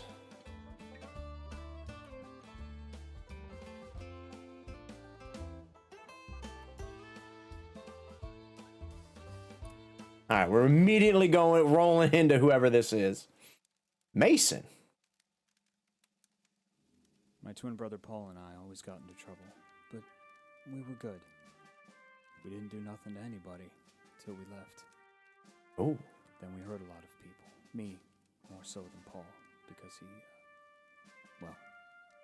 didn't make it through. Oh no. The march I was on, the bonus army. It's less a bonus and more an acknowledgement of what I've had to suffer. Civilians will never understand. Do you know any happy stories? Hopeful ones? Haha, well, do I have the story for you? I keep telling this Boston story about the two brothers. For a moment there, just a moment, I felt better about it all too. My family, they were good to me. Ma and Pa, and to Paul, and to my sister Jessie. Oh, full family. Some days I wish I could find Jessie again and have her help me. She always liked Paul best. Now the big question is, are you the middle child? Is Paul the older brother or the younger brother? Know any good jokes? And then, or is Jessie, I guess, older or younger? A joke, a funny story.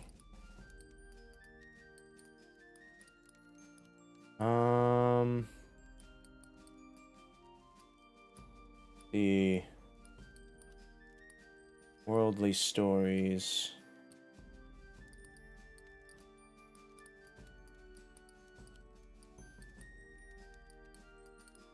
I don't know if I have too many funny stories, to be perfectly honest.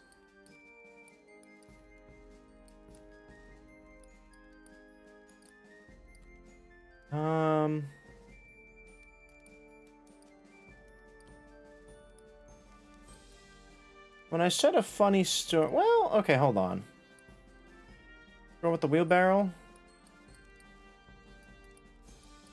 Girl with the strange stones.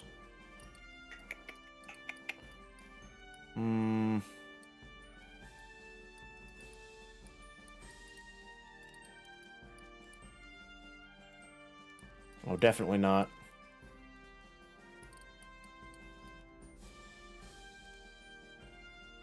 I'll try the wheelbarrow story. Wish I could tell that one to my sister. Oh, nice. I liked it. Home. Well, my sister, Jessie, won't forgive me for what happened to Paul, so she won't let me back home. I made my own way for a while after that, till no one could afford gardeners. Who could stand to care for the land nowadays? So anyway, tell me a funny story? You seem like you know a few good ones.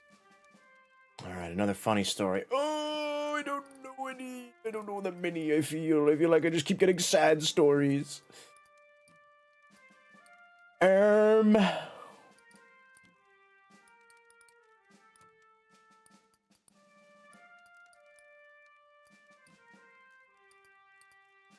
Another worker in the cave? That was kind of amusing, right? They thought it was a ghost.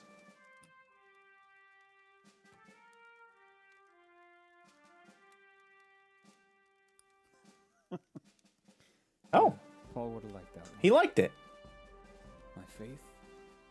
Well, God and I haven't been on speaking terms since I got the infection. Oh, is that what happened to the leg? I gave the fucker so many chances to make things right, and he hasn't followed through. Know any good jokes? I'm not so good at telling them anymore. Okay, I think I have officially run out of funny stories. Those two might be the only ones that I got.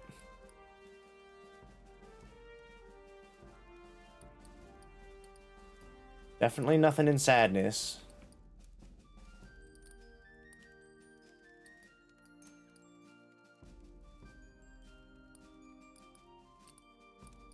I haven't yet told...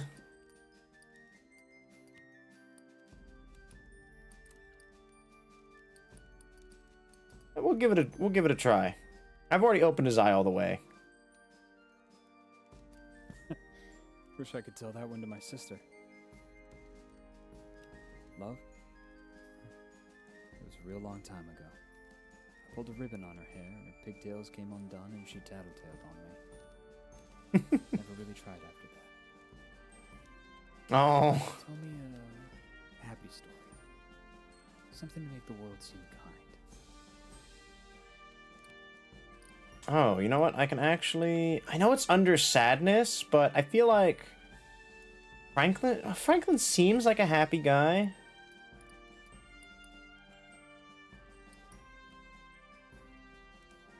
We'll do the Lighthouse Keepers. That's a pretty happy story.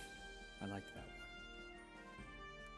There's some hope left for you too, you know. Don't give it away too quickly. The past doesn't even feel like it happened.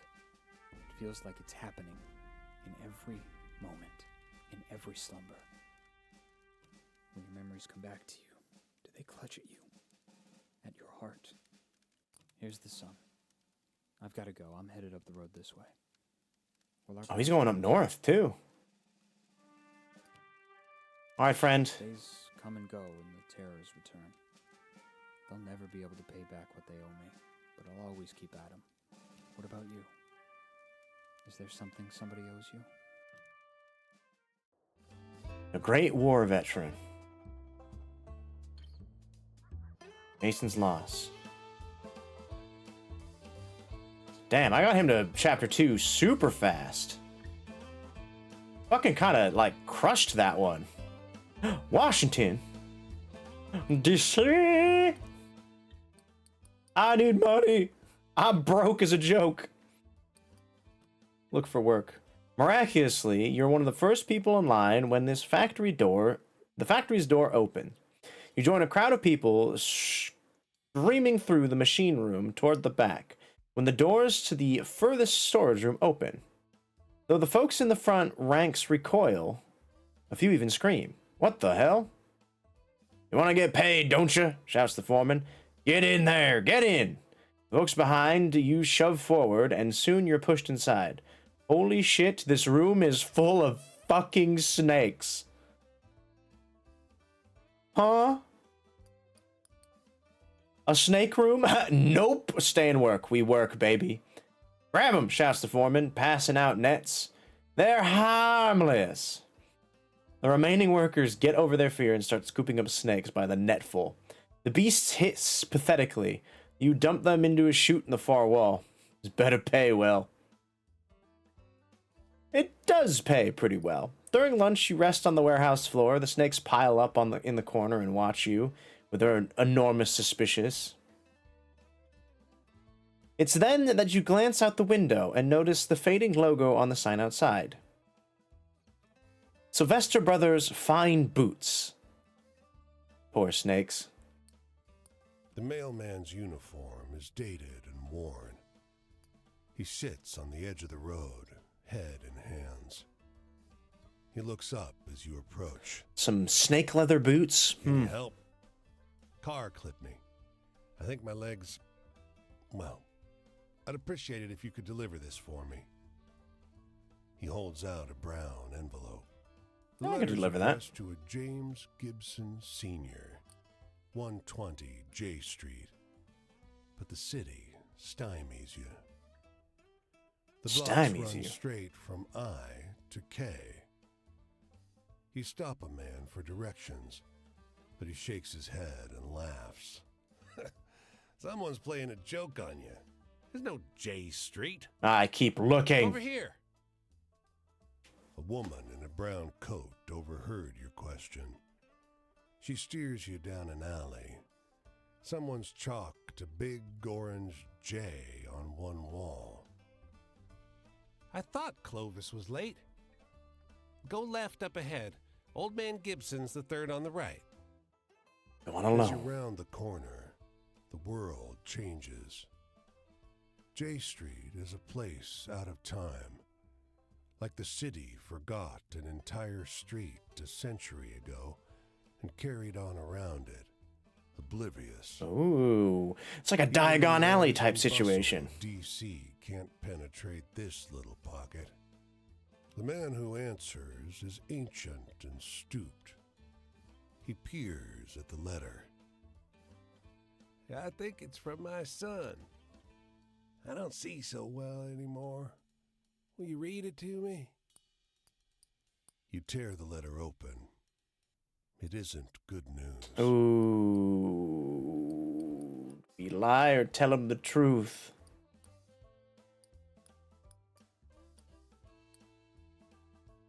I think it's from my son. I don't see so well anymore. Will you read it to me? Not good news. We'd be adding another sad one, or we'll get a Empress one. I think we You lie. read the letter, omitting a few key details, but his face still falls. I don't think he's coming home. He says, It's been so long. I don't think he's ever coming back. he takes the letter. Thank you for bringing word, at least. Oh, we do our best. The strange street lost in time. What do they got here? Cola, some PB&J, some coffee, a blue plate special.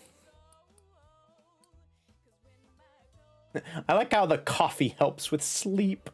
Oh goodness. Farewell, Washington D.C. DC. I spy another. Can I not cross the river? Wait. Huh? But there's a bridge here. Can I not cross the bridge? Brother.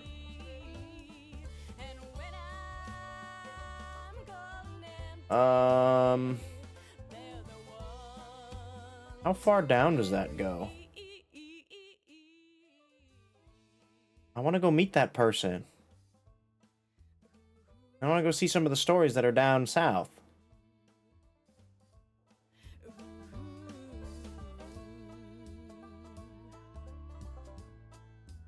Maybe I can stop somebody on the bridge as they're leaving. Come on, Washington.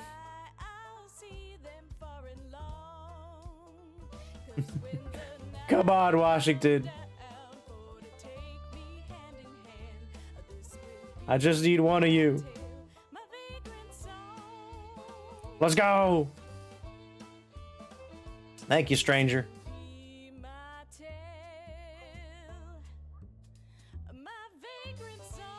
Oh. Okay. That works out.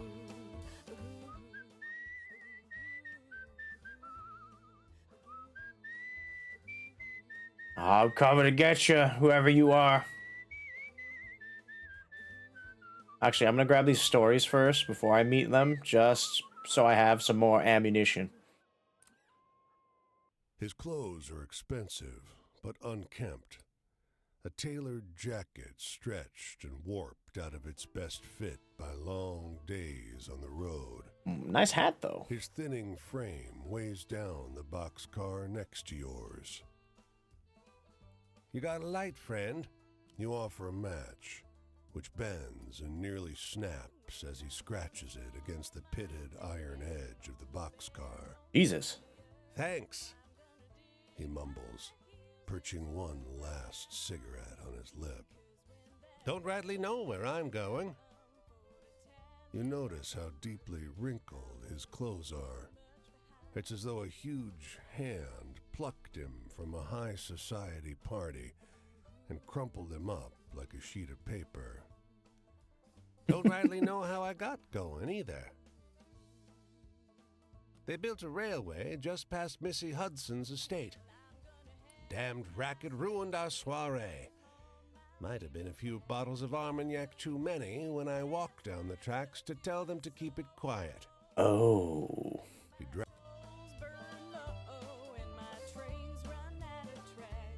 I won't be no one else to dig my hole. After gossiping for a while about the weather and the crops and the state of the world, all bad and getting worse, he takes a different track. You look like someone who likes a good story, he wheezes. Try this one for size.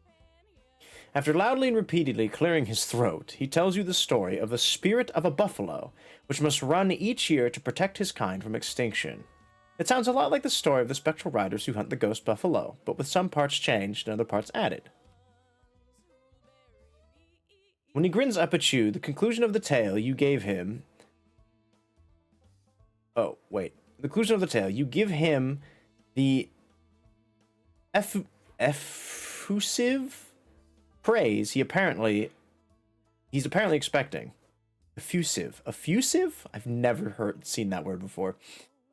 You'll have to remember that version. Even if it's not quite what happened, it's a good story. I'll see them far and long.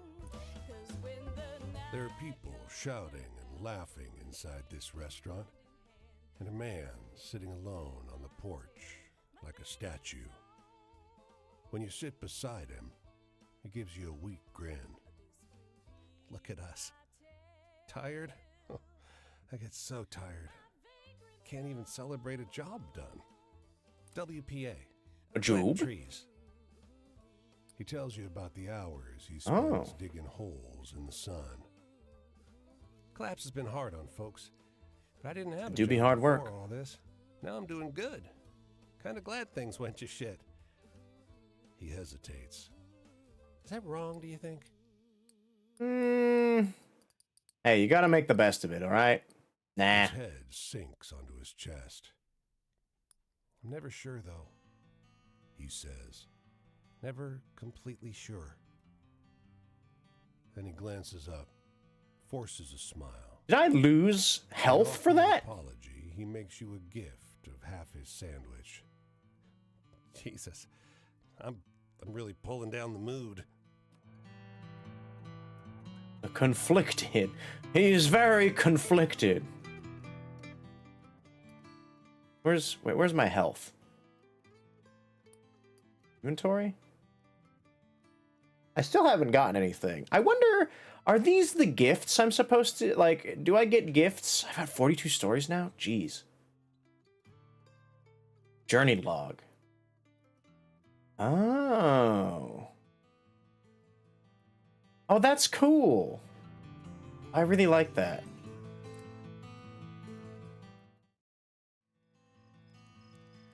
Little Ben. Sorry, friend, but I gotta ask you not to get no closer unless I can see your hands at all times. Okay, a little jumpy, this Clean, you're guy. one of us. But you don't look like the company sent you neither. You a miner? All right, come and share my fire spell. Don't linger. These hills is full of ears. Don't think just 'cause you can't see no one that you're safe. And I'll give you cornbread. Don't be so sure of me neither. Anyway, I need something to laugh Cornbread? at. Got any funny ones? Ah, funny one, eh? What was one of the funny ones that I had?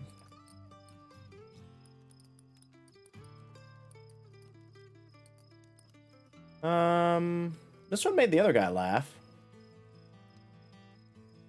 Oh boy, you watch out now, I'll start chuckling. Trust. Can I trust you?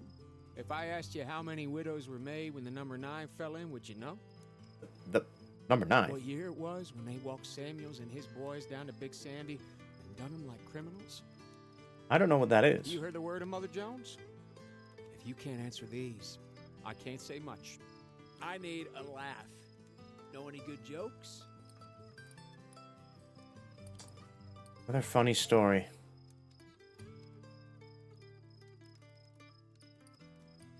Oh, it's always a funny story they need.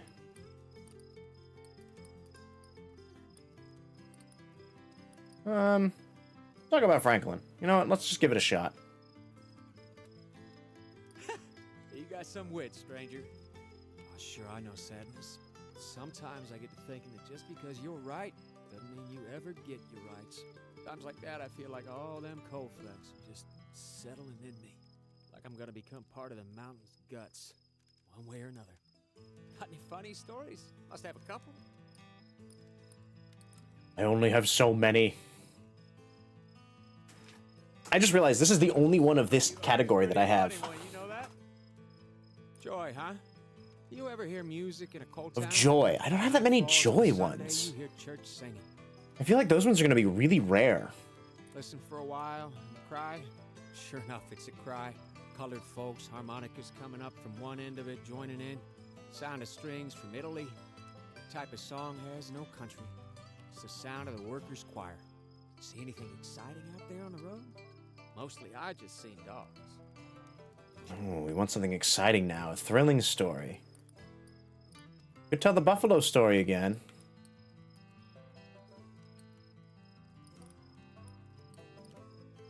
Or, ooh, wait, the goat story. Where's the goat?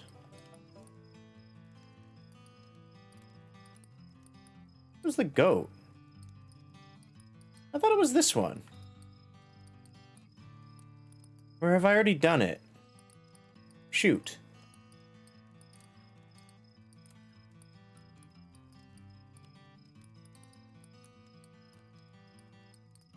Oh, it must be in a section that I've already done.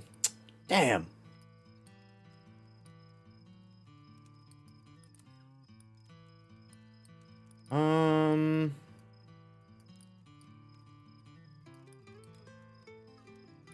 Oh, I was thinking maybe the thunderstorm story too, but I think that's also in,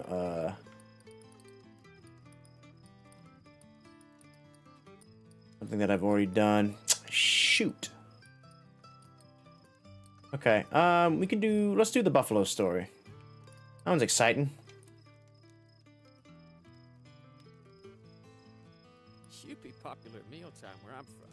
You'd keep a whole crew glued, I bet. Nice. Home? I always wanted a little place where I could watch the sky change color, watch the cook fire smoke, dance up among the pines. See anything exciting out there on the road? Mostly I just seen dogs. Okay, I think this is gonna be my last story. Ooh, we gotta make it a good one. Exciting. We got another exciting one.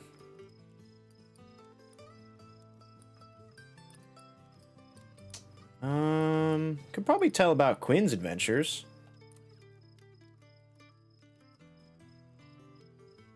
Brings me back. There was a time when me and Big Ben could just enjoy exciting stories like this one. Innocent. Travel? Well, next time you take a train, take a peek on up at its beating heart. It's black breath. That's just what a mining man looks like inside him. Coal dust, smoke, and fire. Morning. I gotta get going. Headed up that way. Won't be specific for my safety and yours. You want to find me? Then do it. Talk again about these things. All right, friend. Coal ain't got no country. No worker neither. Worker ain't Virginian, ain't Christian, white, colored, Irish, Polish, nothing.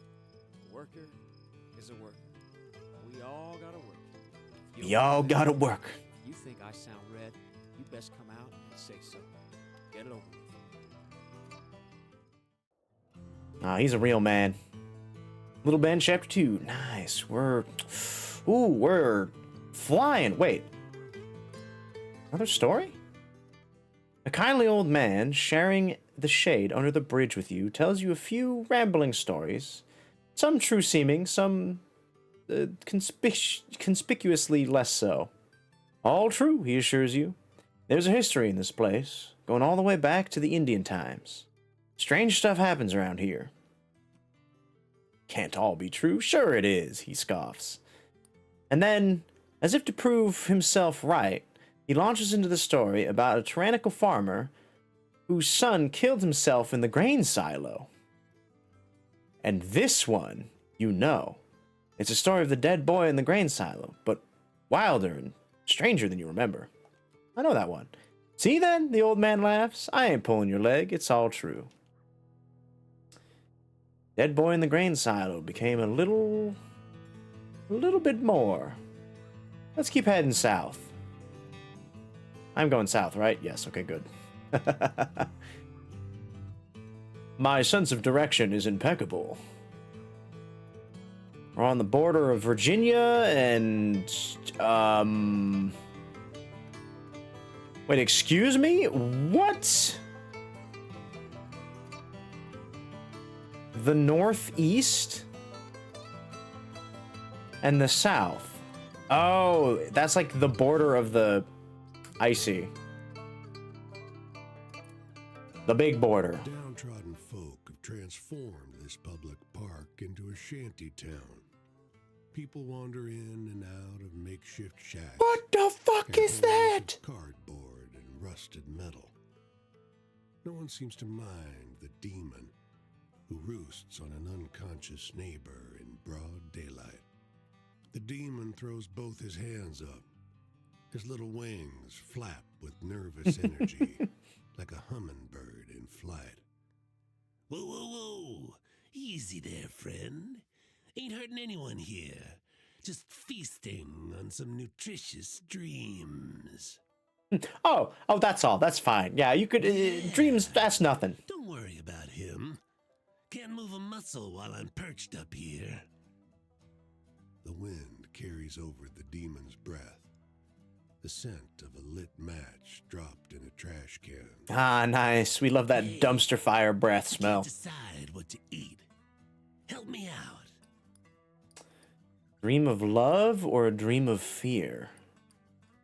I could use some more love stories. The demon wolf whistles. That kind of dream, eh? And conjure up a lovely lass or lad. Whatever this fella likes. He rubs his hairy hand all over the sleeping man's face. Oh, God. You notice, moments later, the billowing of pants fabric, the rising of a telltale lump. Hey, yo. The demon throws his head back and cackles. A sound that reminds you... Man, it must be a really good dream then. Holy shit. All right. I'm stuffed to the gills. See you around? He hops down from the bench and saunters off, whistling, terribly out of tune. The harebrained demon. Oh... That's so silly. Alright, we're crossing into the south. Oh, the music changed.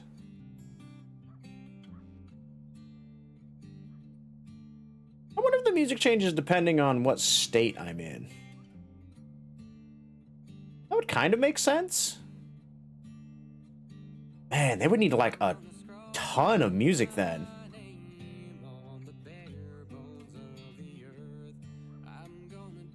Or maybe it's the same song, just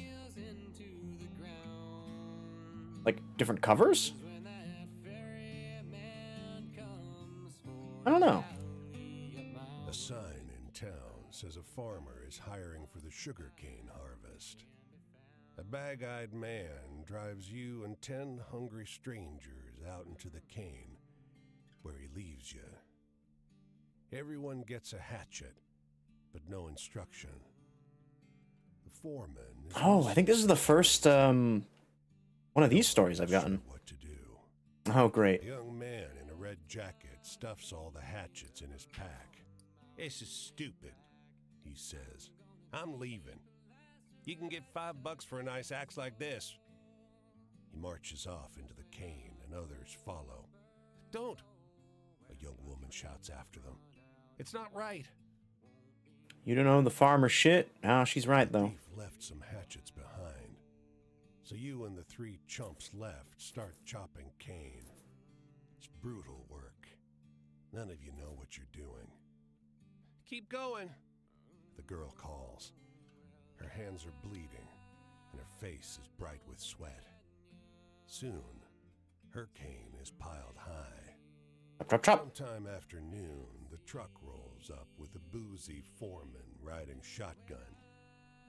Good work, he croaks. Did I just lose money from that? The girl wipes her blood-pinked hands on her apron to take her pay, but doesn't notice the crumpled body in the back of the truck, or the hatchets heaped beside it. Sugarcane cutters blinded by the threat of death. Ooh.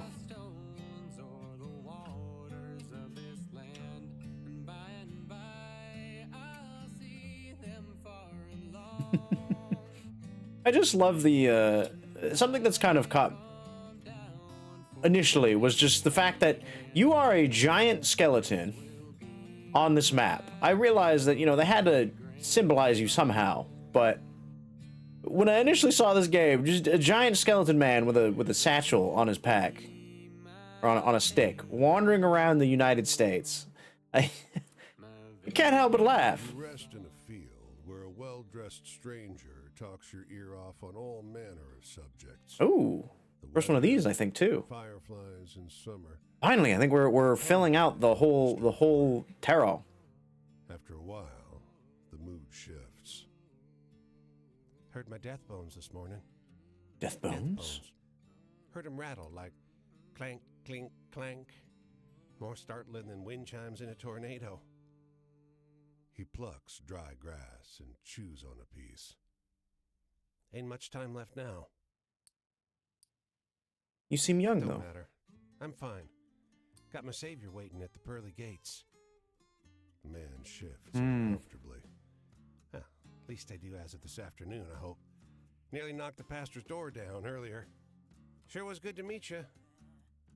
The man pauses. Well, good luck. Rubs his chin in contemplation.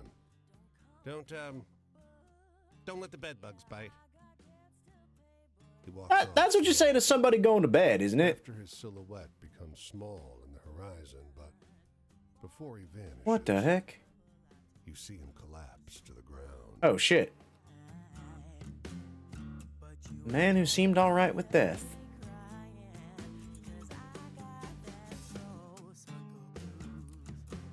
Another crow? Oh, no.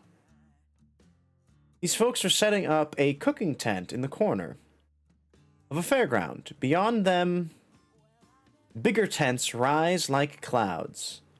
You want to make some cash? The manager asks. A long, hot day serving funnel cakes and bussing tables in the dining tents, but you paid well. Oh.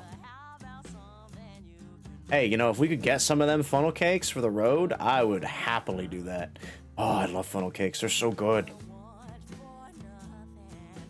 It's just one of those types of fair foods that you just gotta get every time you go, you know? It's like you get a corn dog, you get some other kind of fried food, and a funnel cake. Faded shotgun houses sit in rows under the tall shadows. Shotgun houses? A worker in full uniform hollers from a porch. Hey, traveler, join me inside. Got some literature here. Okay, that's kind of strange. The man glances out the window and draws the shades. Landlord toss you out? Ha, don't mind me, it's none of my business. He pries up a floorboard with a crowbar. No, I'm just a wanderer, friend. To the man's shoulder to see inside the compartment. Canned goods, a pile of leaflets, the wood stock of a rifle. He replaces the board and stands. He hands you a can of whole potatoes, then a leaflet which reads, "No evictions, no fascists, no hunger." Headed back to the shop, but we'll have a Bible meet soon. I travel around a Bible meet? Bible meet. If you don't know James 5:1 by heart, learn it. That's our favorite scripture.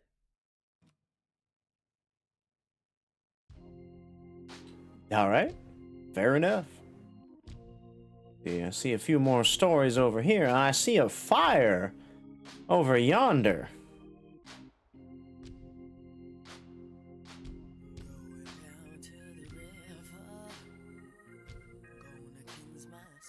It really does seem like there's a lot of music in this game. I love that. We need a sixth. She told you, beckoning from the steps of a great dark mansion. Should I be concerned about all the floating candles around? Find yourself sitting with strangers around a velvet draped table. Her voice is reedy and high. Hold hands. Why is there not a just like turn around and leave option? Though I realize leaving would kind of defeat the purpose of collecting these sorts of stories. Your host keeps her eyes closed as she beseeches the spirits of the dead. But everyone else around the table lets one lingering, awkward glance bounce around between them. Sorry, my hands are a little bony. Just about done humoring her when it happens. A deep, nasty thump beneath the table. The whole table starts to shake, threatening to lift right off the ground. And then, the staid candle flames start flickering like mad, casting ghastly shadows on the walls. And then, a viciously cold wind cuts through the parlor like sharpened ice. The damn Hold on. candles are dancing in midair around you now, singeing a hair here and there off the coiffed heads of these well-heeled guests. You notice your host across the table has her eyes open wider than they should go.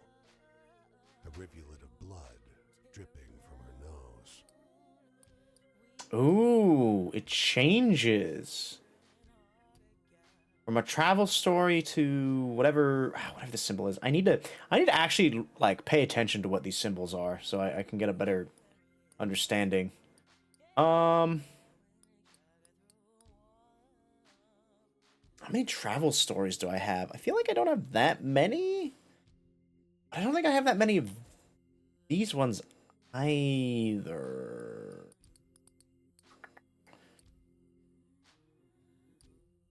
We'll keep holding on for now. Senses, sunrise has begun to creep in.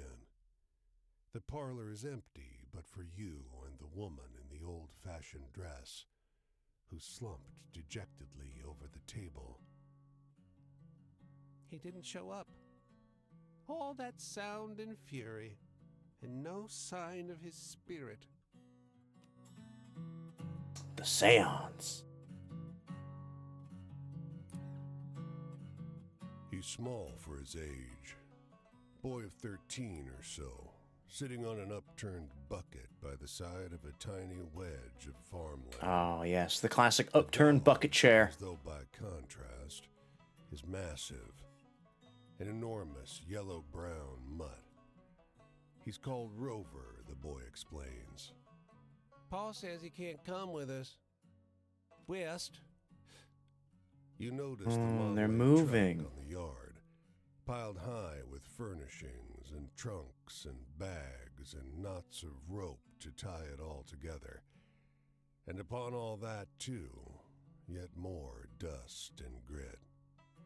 Paul says it has to be better.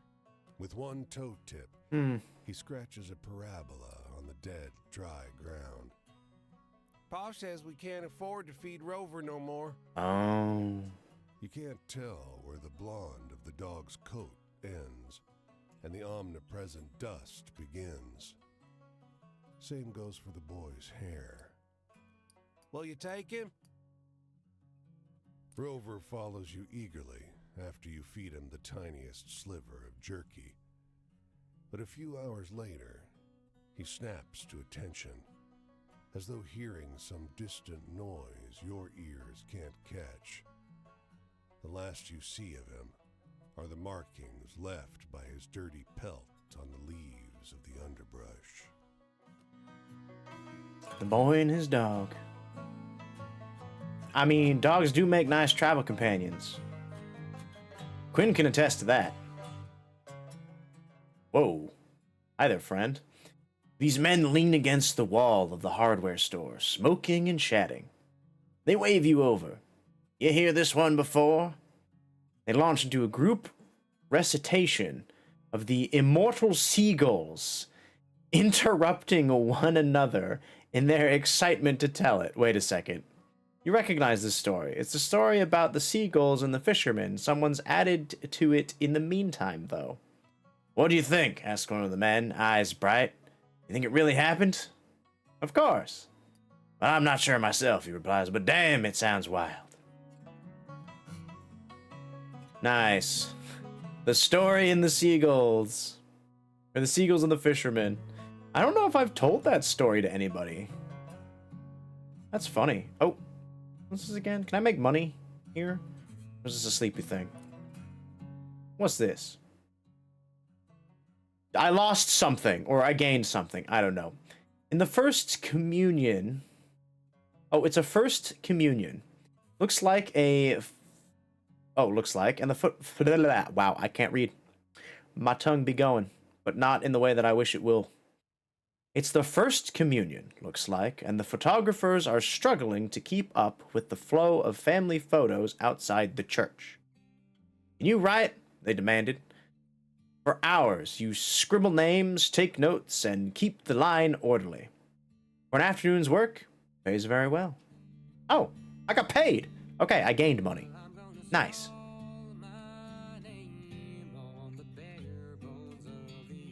Hold on, I see that. It's on the way, sort of. I travel over some mountains, but it's all good.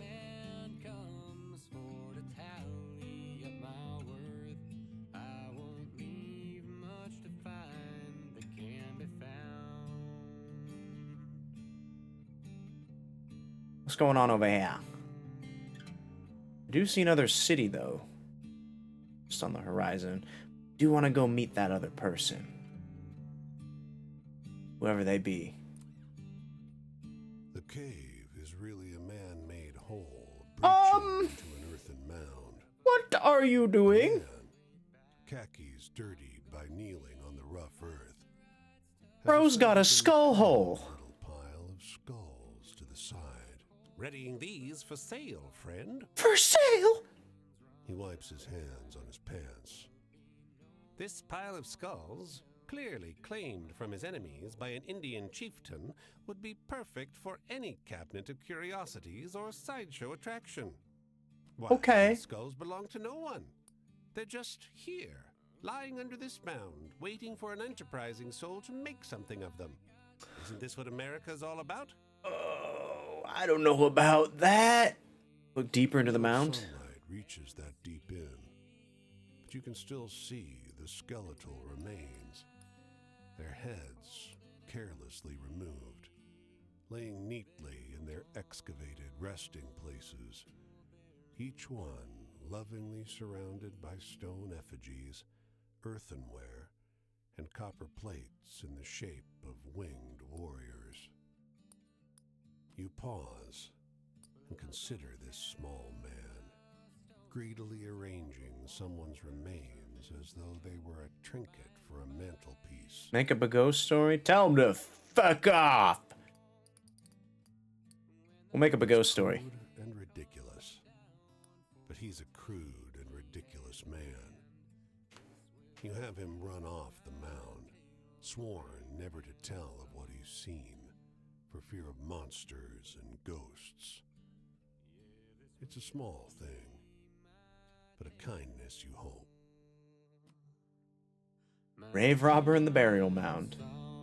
Oh, I'm getting sleepy. Bro's getting tired, and I'm actually getting hungry. I think what we're gonna do is we're gonna walk over to this last feller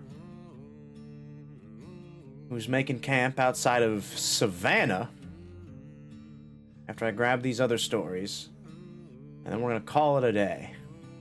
We've been going for 4 hours. Hot diggity dog. That's a lot of stories we've been hearing. A lot of progress has been made. It's break time at this half-finished bridge. The workers are gathering around a young man who sits on a bucket like a king. They listen raptly to his stories about the man who had who traveled 600 miles to find a single job. You realize the story of the couple parted by unemployment, but heavily embellished. The young man on the bucket tells it masterfully, doing all the voices as if he told it this way 1,000 times before. It's something close to actually what happened, but this version is pretty good. You have to keep... You'll have an easy time remembering it. Oh, about the unemployed couple. Excusez-moi. Excusez-moi? Over, the woman shows you a letter, beautifully typeset on thick vellum. You're struck by the scent of a fancy department store. Oh. She points on the parchment to the address. This address, you know?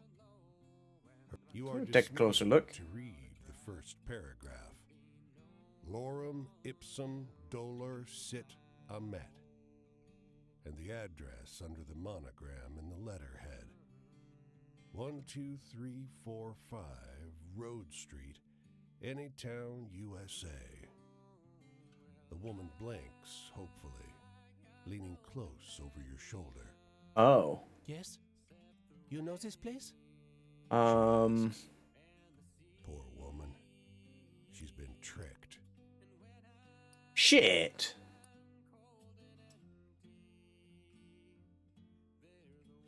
Address under the monogram. 12345 Road Street, Anytown, USA. Oh no.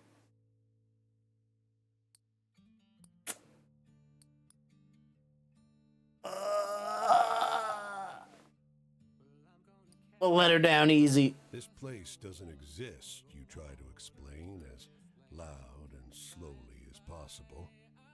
Of course she exists. The woman snorts, thumping a fist to her chest.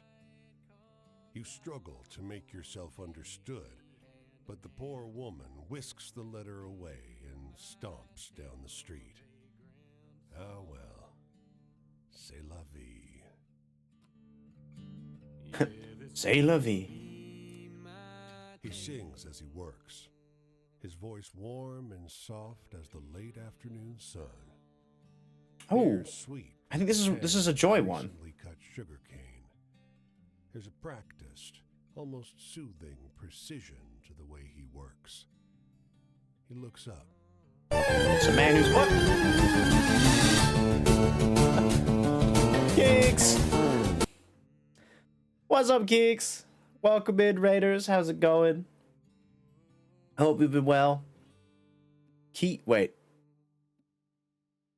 Kiwa? What the heck is Kiwa? Kiwi? Wait. Is that Kiwi, like, puzzle game? Is that what that is? I know you were playing Shadow of the Damned earlier. Great game. So fun. Did I get that right? It's Kiwi? It is the two little Kiwis, or the Kiwi game. I'm glad you had fun. Always good to hear that you had a good time. Welcome in, everybody. My name is Aiden Rixiage.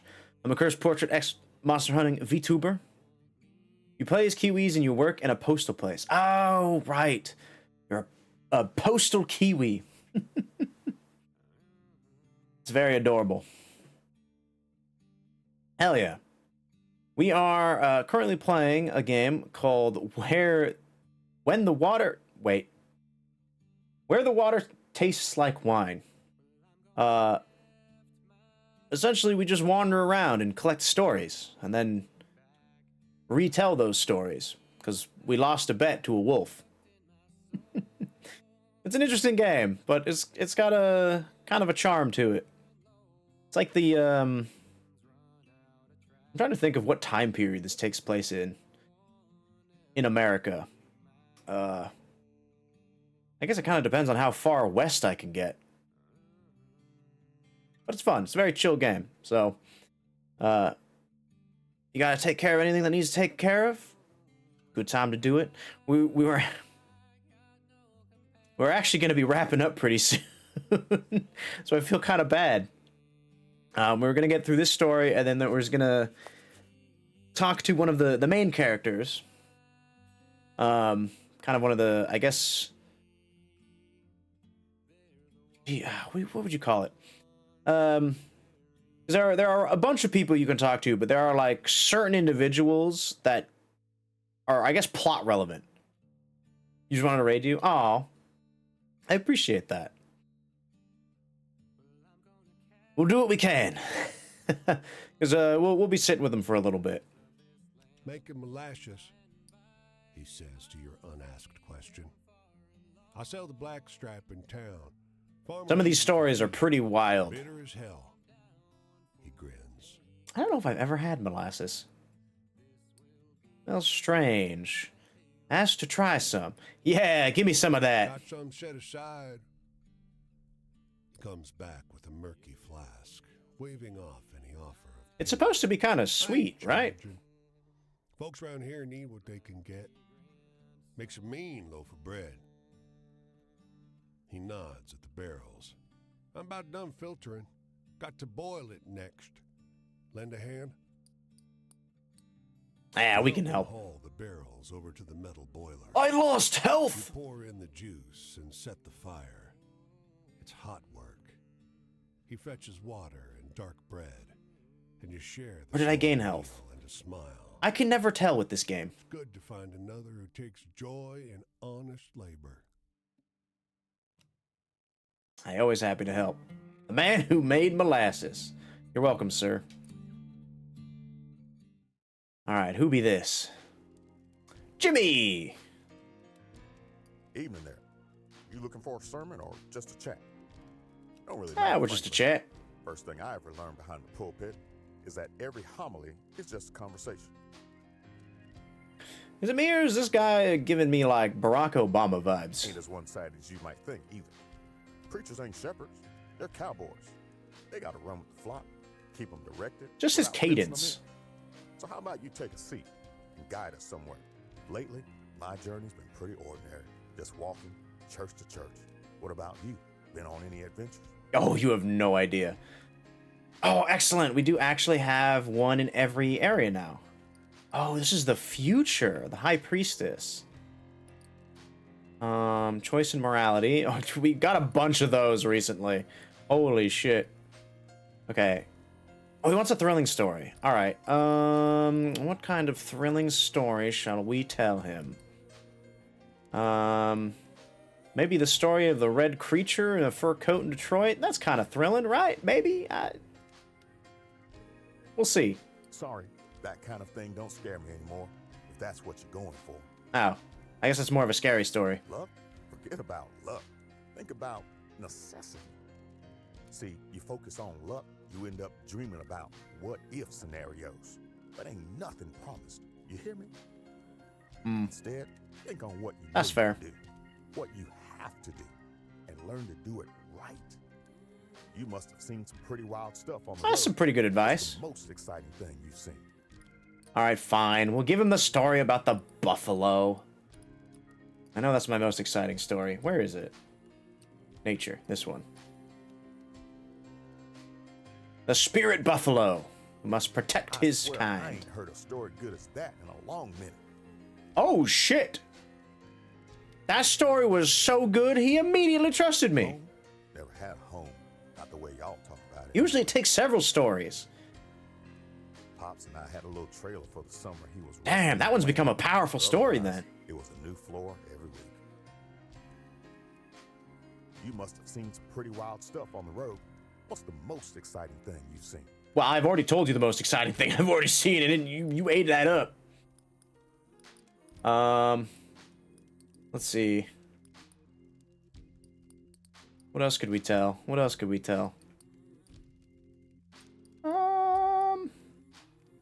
Little Ben struggles. Killers on the street. I mean, that was kind of exciting. Oh, wait, where's that, where's the goat story? I could have sworn it was under here.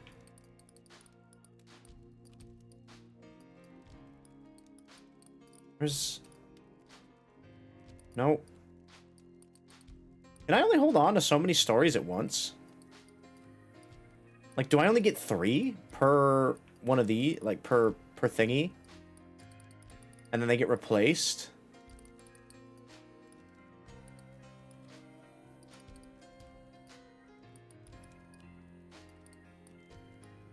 I'm gonna have to check. Yeah, because I don't see it. I don't see the goat story anymore.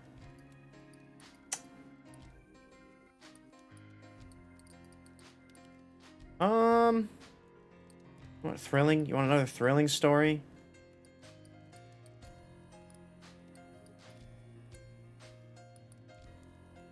The white deer? Hey, Thowie. Totally not late. Totally not late. We're already like halfway through this evening of swapping stories. Yeah, it's okay. It's all right. Come around the fire and sit a while.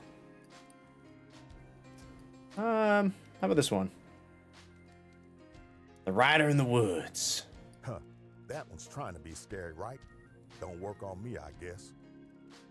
Bondage? Yeah. Met my daddy's daddy once. One time is all I need. Oh, he already trusts us, so I'm not really trying too much. That's another one that's supposed to be spooky, I guess. Not really thrilling. Lately, my journey's been pretty ordinary. Just walking church to church. Okay, another adventure one. All right, maybe we do the Killers in the Street.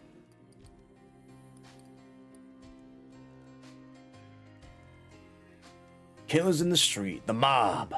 Tearjerkers need a little more truth in them, I think. Oh, that's a sad story. Authority? People look to me for leadership, but I tell them that real leadership comes from community. Okay. The best preachers are cornerstones, not prophets. You must have seen some pretty wild stuff on the road. What's the most exciting thing you've seen? Ooh, just what exciting stuff!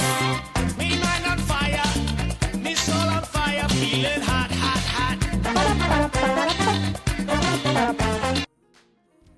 What do we got? Oh, speaking of ghost stories, how apt. Where's the ghost? Thank you, Jay. Bringing some haunting tales of your own to the campfire. No, nothing I can't handle.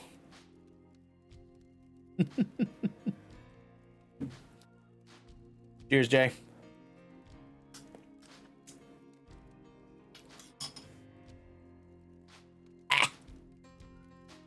How about this one? 600 miles to find a job. Oh, it is, huh? Well, maybe you ain't seen as much of this world as I have. Love?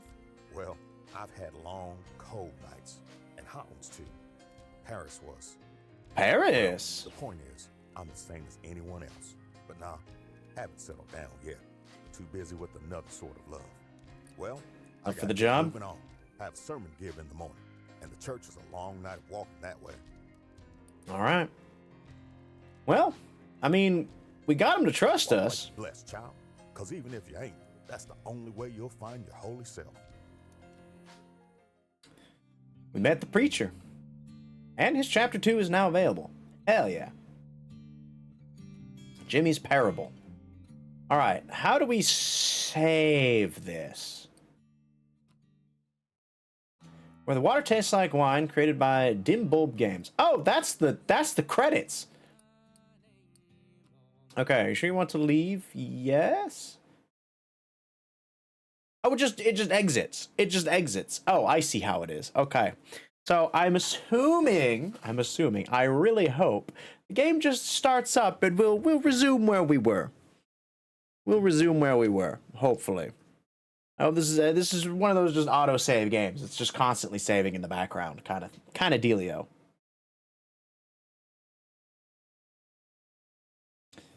Goldie, let's chat. All right. I think that's enough stories for today, though. We've been going for a solid clip here. 4.5 hours, my word. My word. Let's see. We got one more day of shenanigans at hand for this week for stream. We'll be starting up once again at 10 a.m. tomorrow on a Saturday. Yes, I know.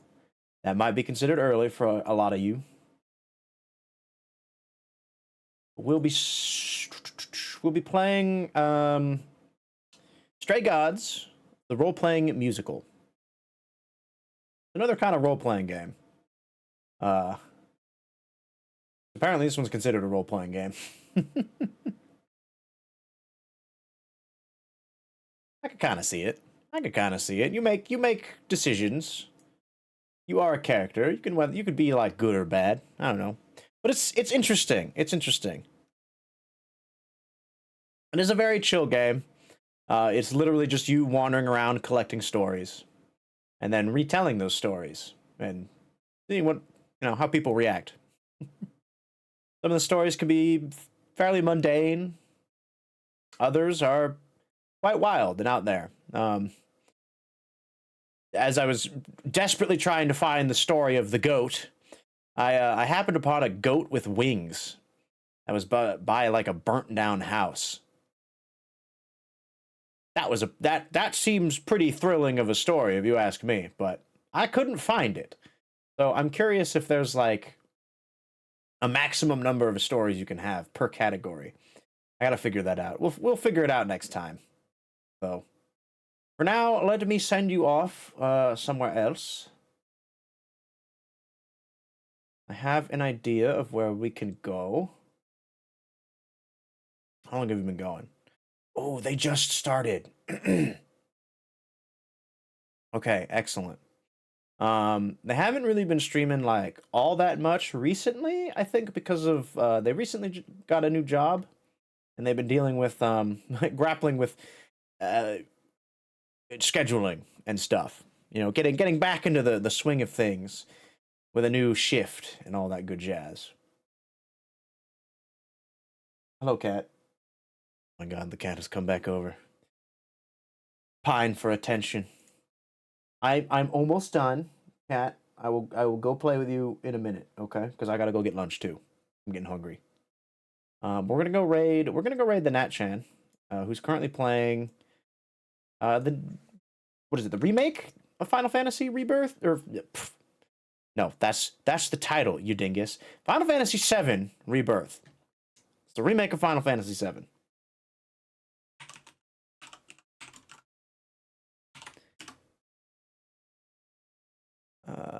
I think this is very fitting for our raid message. You're like a traveling emote.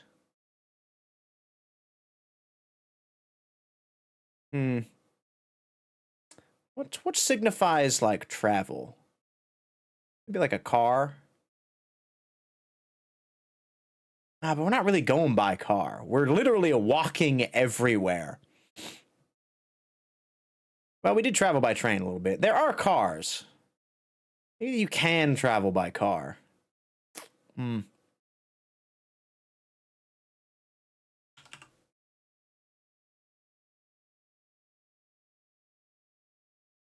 we'll just do the normal walking emote. There you go. There's a raid message for today.